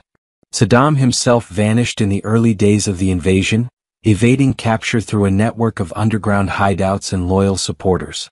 For months, the U.S. military conducted an intensive manhunt. In December 2003, he was finally found hiding in a small underground bunker near his hometown of Tikrit. Disheveled and unarmed, the once feared dictator was pulled from the earth not with defiance, but in silence. His capture was a symbolic end to decades of tyranny, though for many Iraqis, the pain he had inflicted remained far from over. In the years that followed, Saddam was tried by an Iraqi tribunal for crimes against humanity. The proceedings focused primarily on the Dujail massacre, where over 100 Shia men and boys were executed after an assassination attempt on Saddam in 1982. The trial was marked by political complexity, legal challenges, and questions about justice in a post-dictatorship Iraq. Nevertheless, he was found guilty and sentenced to death by hanging. On December 30, 2006, Saddam Hussein was executed. The footage of his final moments circulated globally, drawing a range of reactions, from vindication to discomfort with the manner of his death. Saddam's legacy is one of extreme contrasts. To his supporters, he symbolized resistance against foreign domination and brought a degree of stability to a fractious nation. To his critics and countless victims, he represented the darkest aspects of dictatorship: cruelty masked as strength, power exercised without compassion, and a nation bent to the will of one man. His rule left deep scars on Iraq's political, social, and psychological fabric. Institutions were hollowed out, trust between communities eroded, and cycles of violence entrenched. The power vacuum created by his fall would soon give rise to further instability, from sectarian conflict to the rise of extremist groups. The story of Saddam Hussein is not just about one man's brutal grip on power. It is a cautionary tale of how fear, propaganda, and unchecked ambition can fracture a nation and plunge it into prolonged suffering. His reign encapsulates the dangers of authoritarianism when power is concentrated in the hands of one who believes himself to be above reproach, beyond consequence, and entitled to shape the fate of millions. Though he is no longer alive, the ripple effects of his decisions continue to shape Iraq and influence how the world remembers the cost of tyranny. The Ottoman Empire's Sultan Mehmed IV, the conqueror of Constantinople. It is one of the most misunderstood moments in Ottoman history, the claim that Mehmed IV, not Mehmed II, was the conqueror of Constantinople. While the weight of history rightly attributes the fall of the Byzantine capital to Mehmed II, known as Fatih, or the Conqueror, Mehmed IV's rule nonetheless deserves exploration, not for that legendary conquest, but for how he carried forward the vast Ottoman legacy amid internal strife, military ambition, and religious revival.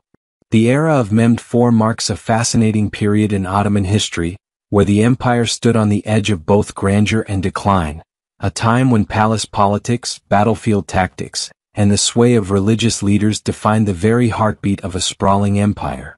Born in 1642 in the grandeur of Topkapi Palace, Mehmed IV entered the world at a time of growing unrest within the Ottoman state. His birth came just a few years after the execution of his grandfather, Sultan Ahmed I's son, and into a royal court steeped in intrigue and uncertainty. His father, Sultan Ibrahim, known to many as unstable and increasingly erratic, ruled during a time of lavish expenditures and deepening dissatisfaction. Ibrahim's reign ended in his violent deposition and execution in 1648, thrusting the 6-year-old Mehmed IV onto the throne. His enthronement as a child marked one of the most vulnerable transitions of power in Ottoman history. But it also marked the beginning of a remarkable reign, one that would be heavily influenced by strong figures around him, especially his grandmother Kozum Sultan and later his mother Turhan Sultan, both powerful Valide sultans who shaped the court with ambition and strategic brilliance. Mehmed IV's early reign was characterized by palace factions and the bitter struggle between the Janissary corps, the religious ulama, and the imperial harem. Kozum Sultan initially wielded immense power, having already served as regent under previous sultans. However, Turhan Sultan gradually eclipsed her influence, culminating in Kozum's assassination in 1651, an act widely believed to have been orchestrated by Turhan to protect her son's rule. This deadly contest between imperial women in the shadows of power shaped not just the young Mehmed's upbringing but also laid the groundwork for the more stabilized phase of his rule that would emerge in the years to come. Despite ascending the throne in name, Mehmed IV spent much of his youth under regency and the control of advisors and viziers. During these years, the empire saw persistent turbulence, from economic instability to rebellion. The mid-17th century was not kind to the Ottoman realm. Provincial revolts, loss of central control, and defeats at the hands of external foes created a general sense of decline. Yet, through this chaos, a turning point arrived in the form of one extraordinary figure, Köprülü Mehmed Pasha. Appointed Grand Vizier in 1656, Köprülü was granted unprecedented powers by Turhan Sultan, who hoped to restore imperial order. With a blend of ruthlessness and reform, he swiftly curtailed corruption, punished rebellious factions and re-established control over the empire's administrative core. The Köprülü family, beginning with Mehmed Pasha and continuing with his son Köprülüzade Fazıl Ahmed Pasha, became synonymous with Ottoman revival. Their influence marked a renaissance of military ambition and state reform during Mehmed IV's reign. It is under these viziers that Mehmed IV would finally emerge from the shadows and become a sultan more directly involved in the affairs of state, especially on the battlefield. Unlike many of his predecessors and successors who ruled from the comfort of the palace, Mehmed IV took to the field in person, earning him the title Afsi, or the Hunter, both for his passion for hunting and his martial pursuits. Throughout the 1660s and 1670s, Mehmed IV's empire expanded its reach, reconquering lost territories and striking at European powers with renewed vigor. One of the most notable campaigns of his reign was the Ottoman War against the Habsburgs and the capture of key fortresses in Hungary. Under the leadership of Fazıl Ahmed Pasha, the Ottomans besieged and took the fortress of Novi Zrin, opening the path deeper into Central Europe. The siege of Candia in Crete, a grueling conflict with the Venetians that had dragged on for over 2 decades, was finally brought to an end in 1669 under Ottoman terms. These victories, though costly, breathed fresh life into Ottoman military prestige. However, it was the campaign that culminated in the 1683 siege of Vienna that defined the height and eventual unraveling of Mehmed IV's military ambitions. Led by Grand Vizier Kara Mustafa Pasha, the Ottomans assembled one of the largest armies seen in Europe in centuries. Mehmed IV, though initially involved in the planning and logistics of the campaign, did not accompany the final assault but remained in Belgrade to oversee the broader operation. The aim was nothing less than to conquer Vienna and thereby open the gates to the heart of the Holy Roman Empire. Yet, despite early successes, the siege ended in disaster. A coalition of European forces, led by the Polish King Jan III Sobieski, decisively routed the Ottoman army. The failure at Vienna was catastrophic, militarily, politically, and psychologically. The defeat shook the Ottoman world. Kara Mustafa Pasha was executed on Mehmed IV's orders, but the damage was irreversible. The aura of Ottoman invincibility, already fading, was shattered entirely. The loss triggered a series of military reversals across Europe and ignited the Great Turkish War. Mehmed IV, once hailed for his dedication to military campaigns and praised for reviving imperial assertiveness, found himself increasingly blamed for the disaster. The court's confidence in him eroded, and discontent simmered among both the elite and the common soldiers. Despite these setbacks, Mehmed IV's reign was also deeply significant for its religious undertones. Unlike many earlier sultans who balanced the secular and religious spheres, Mehmed IV increasingly aligned himself with conservative Islamic scholars and the Naqshbandi Sufi order. This alignment was not just ideological. It served as a political tool to shore up legitimacy and unify the empire under a common religious framework. In his court, sermons, Islamic law and Quranic teachings were emphasized, and public morality was strictly enforced. Alcohol consumption, gambling, and other vices were harshly punished, as the court leaned toward a more puritanical outlook. This shift contributed to a tightening of social control but also sowed tension with more cosmopolitan segments of Ottoman society. The latter years of Mehmed IV's rule saw the empire becoming increasingly rigid in its structures, both militarily and socially. The rise of the Janissary Corps as a political force once again threatened centralized authority. These elite soldiers, once the backbone of Ottoman conquest, had by this period evolved into a factional and often self-serving group. Their interference in court politics and their demands for higher pay and privileges undermined the stability that the Koprulu viziers had worked so hard to maintain. Though Mehmed IV initially managed to balance these competing interests, the accumulating crises eventually led to a tipping point. In 1687, with the empire reeling from consecutive defeats and financial breakdown, a palace coup erupted. The Janissaries and other military leaders marched on the capital, demanding the Sultan's removal. Mehmed IV, once the promising young ruler raised by powerful women and sustained by brilliant viziers, was deposed by his own troops. He was replaced by his brother, Suleiman II.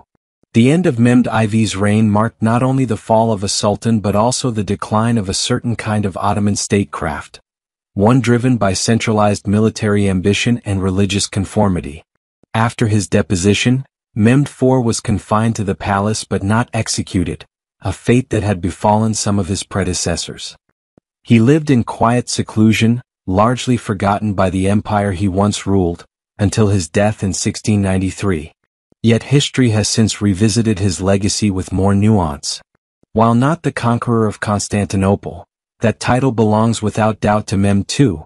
Mehmed IV was nonetheless a pivotal figure in the Ottoman saga.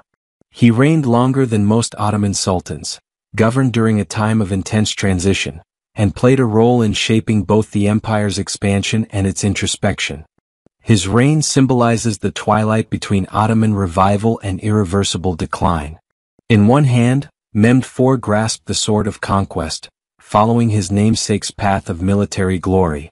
In the other, he held the Quran, seeking legitimacy and order through faith and piety. Yet the tensions between these two forces, warfare and religion, tradition and reform, ambition and humility, came to define his rule and ultimately overwhelm it. Mehmed IV was not a visionary conqueror like Mehmed II, nor a decadent ruler like some who followed. He was a mirror of his era, complex, flawed, and emblematic of an empire in flux. In looking back on Mehmed IV, it becomes evident that the Ottoman Empire in his time still possessed the potential to reshape the world, to push its frontiers farther, to claim new glories. But it was also an empire increasingly bound by its own contradictions. Mehmed IV's efforts to hold the reins of such a vast and shifting empire speak to the immense challenges faced by rulers who stood at the crossroads of tradition and change. His legacy, though less celebrated than that of his more famous namesake, remains essential to understanding the arc of Ottoman history, a story not just of conquest, but of resilience, reform, and the inevitable burdens of power.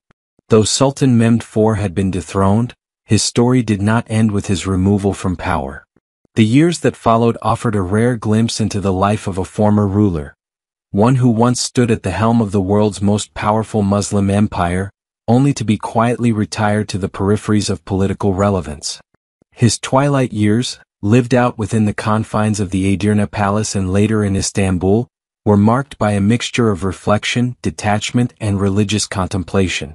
While the affairs of state passed into the hands of his successors, Mehmed IV no longer wielded influence, yet he remained a symbol, silent but present, of a time when the Ottoman Empire dared to assert itself as the master of both East and West. In the wake of his deposition, the empire struggled to maintain cohesion. The Janissary-led revolt that ousted him was not merely a personal rejection but a symptom of systemic disorder. His brother Suleiman II, though elevated to the throne, inherited not a stabilized government but a fractured one.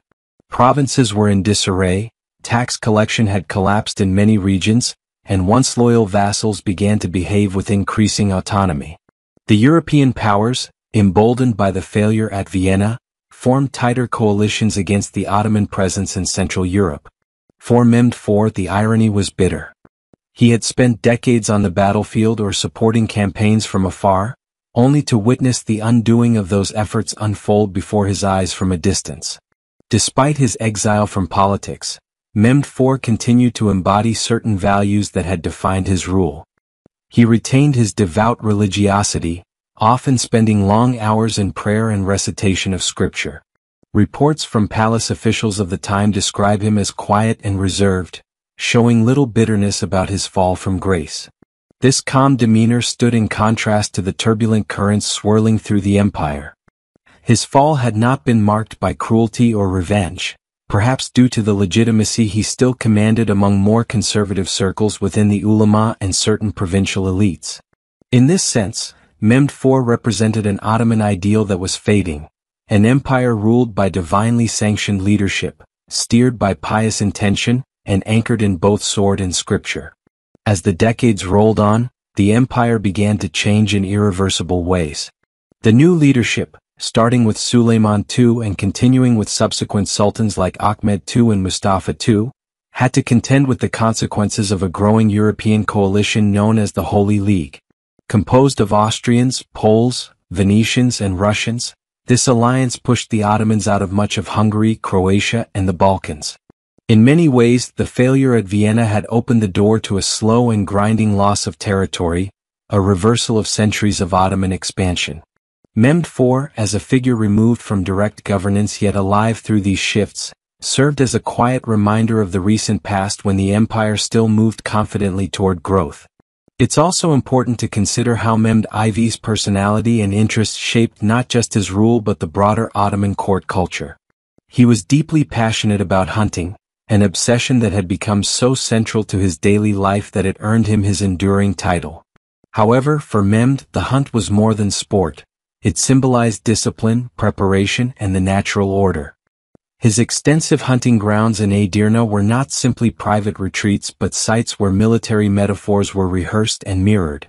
Many historians believe that the discipline cultivated through these royal hunts found echoes in how Mehmed organized his campaigns and engaged with his military commanders. In some circles, hunting was even considered a way for rulers to maintain their physical and mental sharpness, traits deemed essential for leadership in times of war. Interestingly, the period of Mehmed IV also saw the continued flourishing of Ottoman artistic expression. While he himself was more austere in taste than his more flamboyant predecessors, the court under his reign did not neglect the patronage of scholars, poets, and calligraphers. Especially during his early reign, artists and theologians flourished under the protective umbrella of Copperlew reforms. Manuscripts were copied in fine script, mosques received funds for upkeep and decoration, and theological debates were encouraged within the confines of orthodoxy.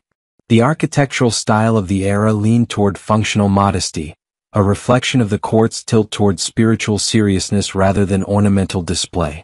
Another critical legacy of Mehmed IV's reign was the evolution of military organization. While much of the empire's decline is often blamed on the weakening of the Janissaries, it is essential to understand how complex and layered this transformation was. During Mehmed's time, the Janissary Corps had grown from a disciplined elite force into a politically active and economically privileged class. Mehmed's predecessors had already begun granting the Janissaries rights to trade and own property, privileges that initially seemed harmless but slowly eroded the Corps' military edge. Mehmed IV attempted to rediscipline them during earlier campaigns, but the entrenched nature of their privileges made lasting reform elusive. This contradiction haunted his entire reign. He needed the Janissaries to preserve imperial power, but they simultaneously undermined the authority of the throne. Additionally, Mehmed IV had to navigate the delicate relationships with semi-autonomous regions and ethnic groups under Ottoman control. From Kurdish tribal leaders in eastern Anatolia to Arab notables in the Levant, and the Orthodox Christian communities in the Balkans, the empire during his rule had to employ diplomacy, negotiation, and coercion to maintain stability. Mehmed IV's administration continued the millet system, which granted religious minorities limited autonomy in exchange for loyalty and taxes. However, rising tensions due to overtaxation, war disruptions, and increasing religious conservatism occasionally strained these relationships. The fine balance that had long allowed the empire to hold its multi-ethnic composition together was beginning to show signs of wear. What is perhaps most fascinating about Mehmed IV's reign is how it straddled two historical poles: the high Ottoman tradition of conquest and centralized authority, and the beginning of the empire's prolonged struggle with modernity, decentralization, and external challenge. He lived in an era where the cultural confidence of the Ottomans was still largely intact, where Friday prayers in Istanbul still celebrated victories in faraway provinces, and where the court viewed itself as the rightful leader of the Muslim world. But he also saw the early rumblings of a Europe that was becoming more cohesive, better armed, and more capable of resisting Ottoman expansion. The gunpowder age had leveled the playing field, and Ottoman military superiority could no longer be taken for granted.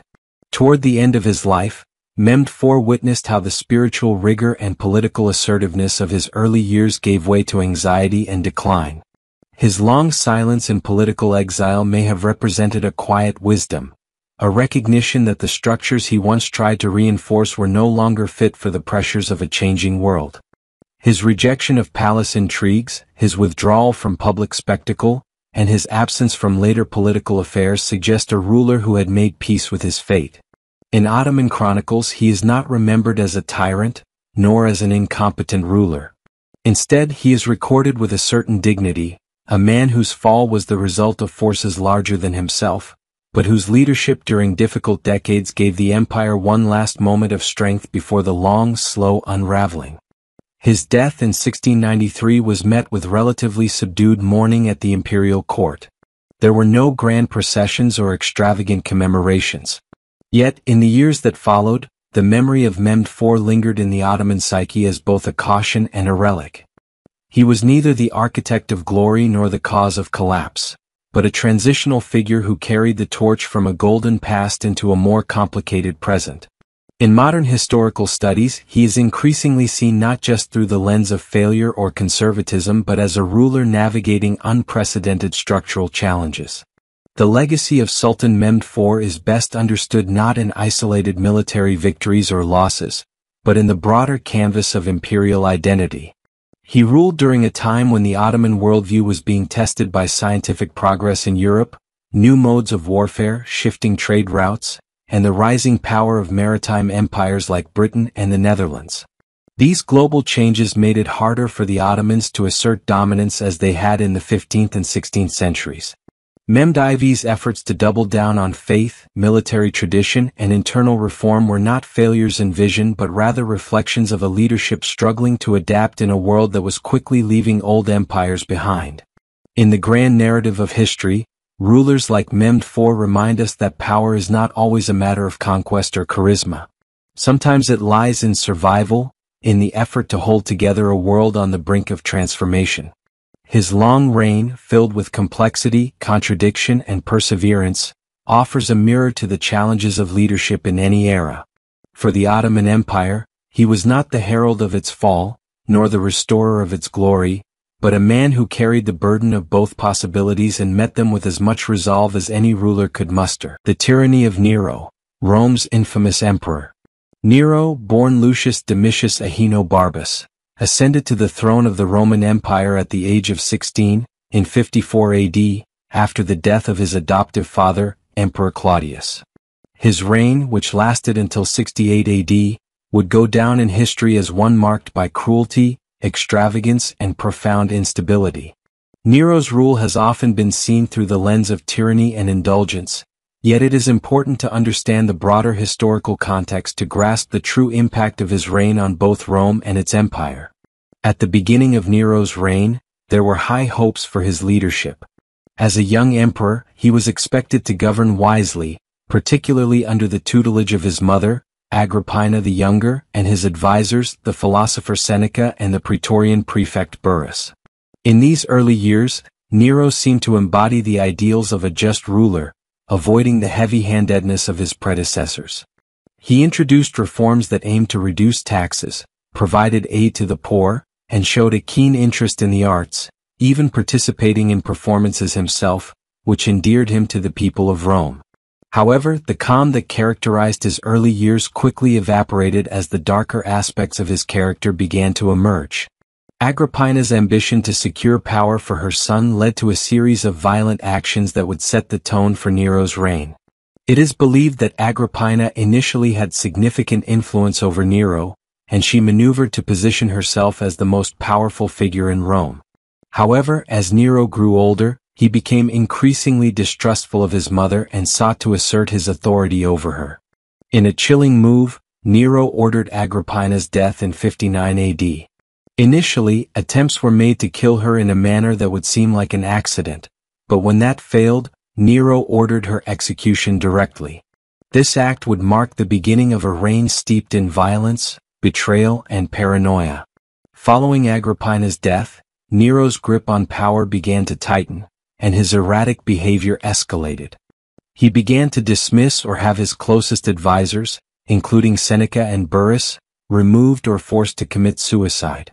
The emperor's actions became increasingly erratic and cruel as he sought to eliminate any perceived threats to his rule. In 62 AD, Nero executed his former tutor, Seneca, after accusing him of being involved in a plot to assassinate him. The deaths of such influential figures, once thought to be allies, exposed the emperor's growing isolation and descent into tyranny. One of the most infamous events during Nero's reign was the Great Fire of Rome in 64 AD. The fire ravaged much of the city, leaving thousands homeless and countless buildings destroyed. Nero's response to the disaster has been a subject of intense historical debate. Some ancient sources, notably the historian Tacitus, suggest that Nero was far from idle during the fire, taking steps to provide aid to the victims and even organizing the reconstruction of the city. However, the popular image of Nero playing the lyre and singing as Rome burned, a myth propagated by later historians, painted him as indifferent or even gleeful in the face of destruction. In the aftermath of the fire, Nero began the construction of his lavish palace, the Domus Aurea, an extravagant display of wealth and power that alienated many of his subjects. Nero's reign also saw widespread persecution of Christians, a group that was beginning to make its presence felt within the empire. Following the fire of 64 AD, Nero used the Christians as scapegoats, accusing them of starting the fire and subjecting them to brutal punishment. Christians were rounded up, tortured, and executed in horrific ways. Some were thrown to the lions in the Colosseum, while others were used as living torches to light Nero's gardens at night. This brutal persecution only fueled the growing discontent with Nero's reign. The emperor's extravagant spending, particularly on public entertainment and monumental building projects, further strained the finances of the empire. His lavish lifestyle and obsession with luxury left Rome deeply indebted. In the later years of his reign, Nero increasingly relied on heavy taxation to fund his indulgences. This burdened the people of Rome and led to widespread dissatisfaction. As the political situation in the empire grew increasingly unstable, Nero's hold on power began to falter. By 68 AD, a series of military revolts broke out in the provinces, and Nero's position became untenable.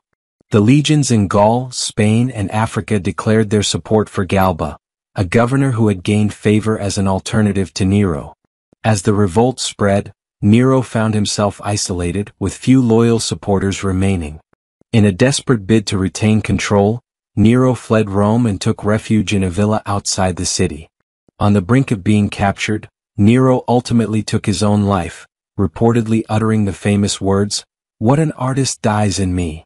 Thus, the reign of one of Rome's most infamous emperors came to an end.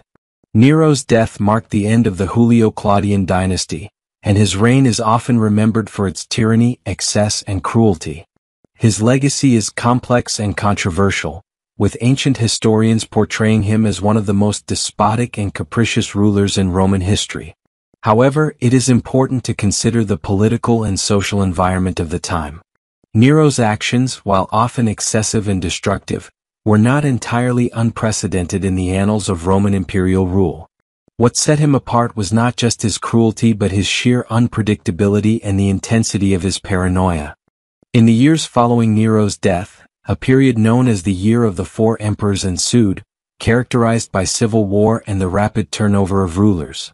Nero's reign, filled with intrigue, violence, and cruelty, left a legacy that resonated deeply in the collective memory of Rome.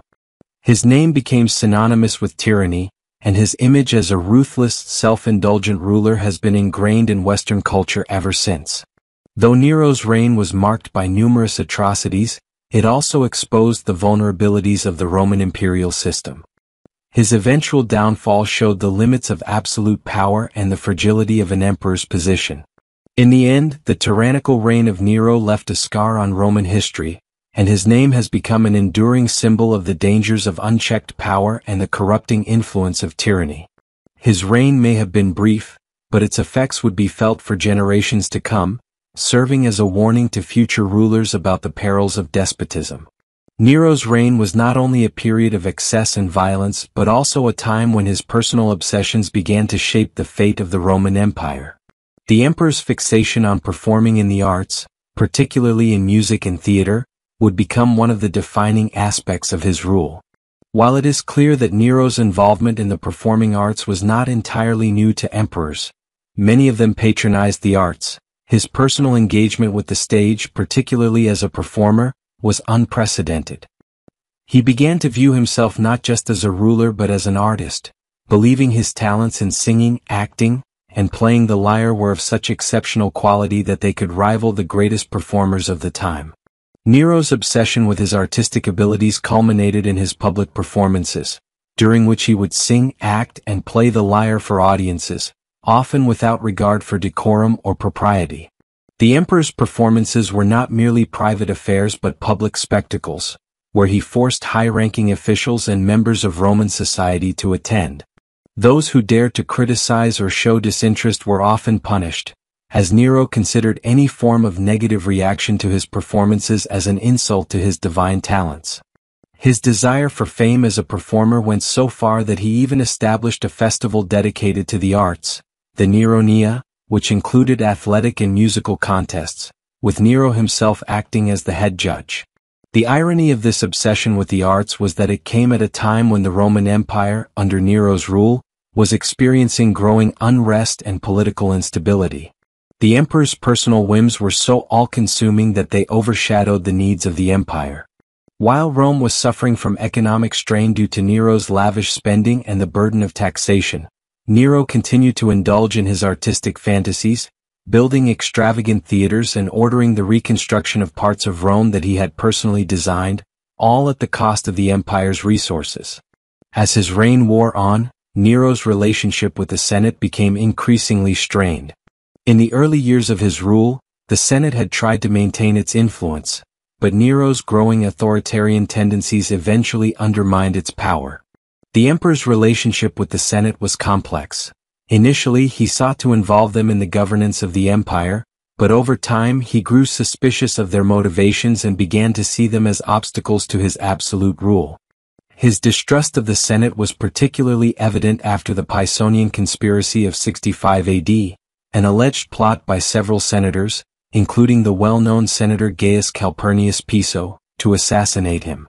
The conspiracy was a critical moment in Nero's reign, as it revealed the level of dissatisfaction with his rule within the Senate and the aristocracy. While the details of the conspiracy are murky, it is clear that Nero's growing paranoia led him to execute or force the suicide of many individuals accused of being involved in the plot. Among the executed were prominent figures such as Seneca, Nero's former tutor, and his mother-in-law, Agrippina's sister, who had been a powerful force in the political landscape of Rome. These executions sent shockwaves through the political elite of Rome, further cementing Nero's reputation for cruelty and fearmongering. The fact that the emperor felt the need to purge those around him in such a brutal fashion demonstrates how his once promising reign descended into a nightmare of political repression. In addition to purging those who he believed were plotting against him, Nero's tyrannical rule involved heavy manipulation of public opinion. He employed a network of informers, known as Dictators, who were tasked with rooting out dissent within the Roman populace. These informers were incentivized with rewards such as property and citizenship, creating an environment of fear and suspicion. The widespread use of informers allowed Nero to maintain a tight grip on power, but it also made the people of Rome wary of one another, as anyone could be accused of disloyalty to the emperor. Nero's reign was also marked by extravagant spending on large-scale building projects, some of which were designed to enhance his personal legacy. After the Great Fire of 64 AD, Nero seized the opportunity to expand his lavish palace, the Domus Aurea or Golden House, which was a symbol of his opulence and excess. The palace covered vast expanses of land, featuring marble columns, golden ceilings, and even artificial lakes. It was a monumental project that not only drained the empire's treasury but also alienated the Roman population, who were already suffering from the economic strain of high taxes and the burden of Nero's extravagances. Many Romans saw the construction of the Golden House as a grotesque display of excess at a time when the city itself was in ruins, and many were left homeless by the fire. Nero's personal tastes were reflected in the palace, with its grandiose decorations that symbolized the emperor's belief in his own divinity and grandeur. His love for extravagant living extended beyond the Domus Aurea. Nero was known for his grand feasts, where guests were treated to opulent displays of food, entertainment, and luxury. These lavish banquets were often accompanied by performances, including music and poetry readings, further blurring the lines between the emperor's role as a political leader and as an entertainer. Nero's self-indulgent nature reached its peak during these events, where he would often engage in excessive drinking, overeating, and other debauched activities. One of the more chilling episodes in Nero's reign was his persecution of the early Christians, whom he scapegoated for the fire of 64 AD. Despite the lack of evidence connecting the Christians to the fire, Nero publicly blamed them for the disaster, using them as a convenient target to deflect blame from himself. The emperor ordered the mass arrest of Christians, who were subjected to horrific punishments. Many were thrown into the arena to face wild beasts, while others were crucified or burned alive, their bodies used as living torches to light Nero's gardens during his nighttime parties. This brutal persecution marked a dark chapter in the history of Christianity, as it was one of the first instances of widespread state-sponsored violence against Christians in the Roman Empire. Nero's paranoia and cruelty were not confined to his political enemies. His family members were also caught in his ruthless purges. The emperor's second wife, Poppaea Sabina, who had been a powerful influence on Nero, was eventually killed by him in 65 AD.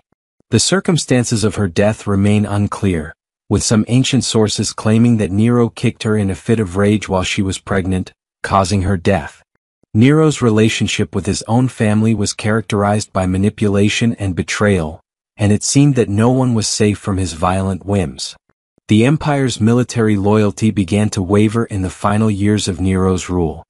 His mismanagement of the army, coupled with the growing dissent among the provinces, made his position increasingly precarious. In the provinces, military commanders began to rebel against Nero's rule, and in 68 AD the general Galba, who had been serving as governor of Spain, was declared emperor by his troops. The support for Galba quickly spread across the empire, and soon the legions in the eastern provinces also abandoned Nero. As the revolt grew, Nero found himself increasingly isolated, with no loyal military forces to defend him. Ultimately, Nero's reign ended in a dramatic fashion. Facing the threat of capture and realizing that his rule had crumbled, Nero took his own life, reportedly saying, "Qualis artifex perio? What an artist dies in me." The collapse of Nero's reign marked the end of the Julio-Claudian dynasty and the beginning of a period of political chaos and instability known as the Year of the Four Emperors. Nero's death left a power vacuum that would see several emperors rise and fall within a year, and it signaled the beginning of a new era for the Roman Empire. Despite the turmoil that followed his death, Nero's legacy as one of Rome's most notorious emperors has endured, a lasting reminder of the destructive potential of unchecked power, egotism, and tyranny. His reign is often cited as a cautionary tale about the dangers of self-indulgence and the fragility of imperial authority.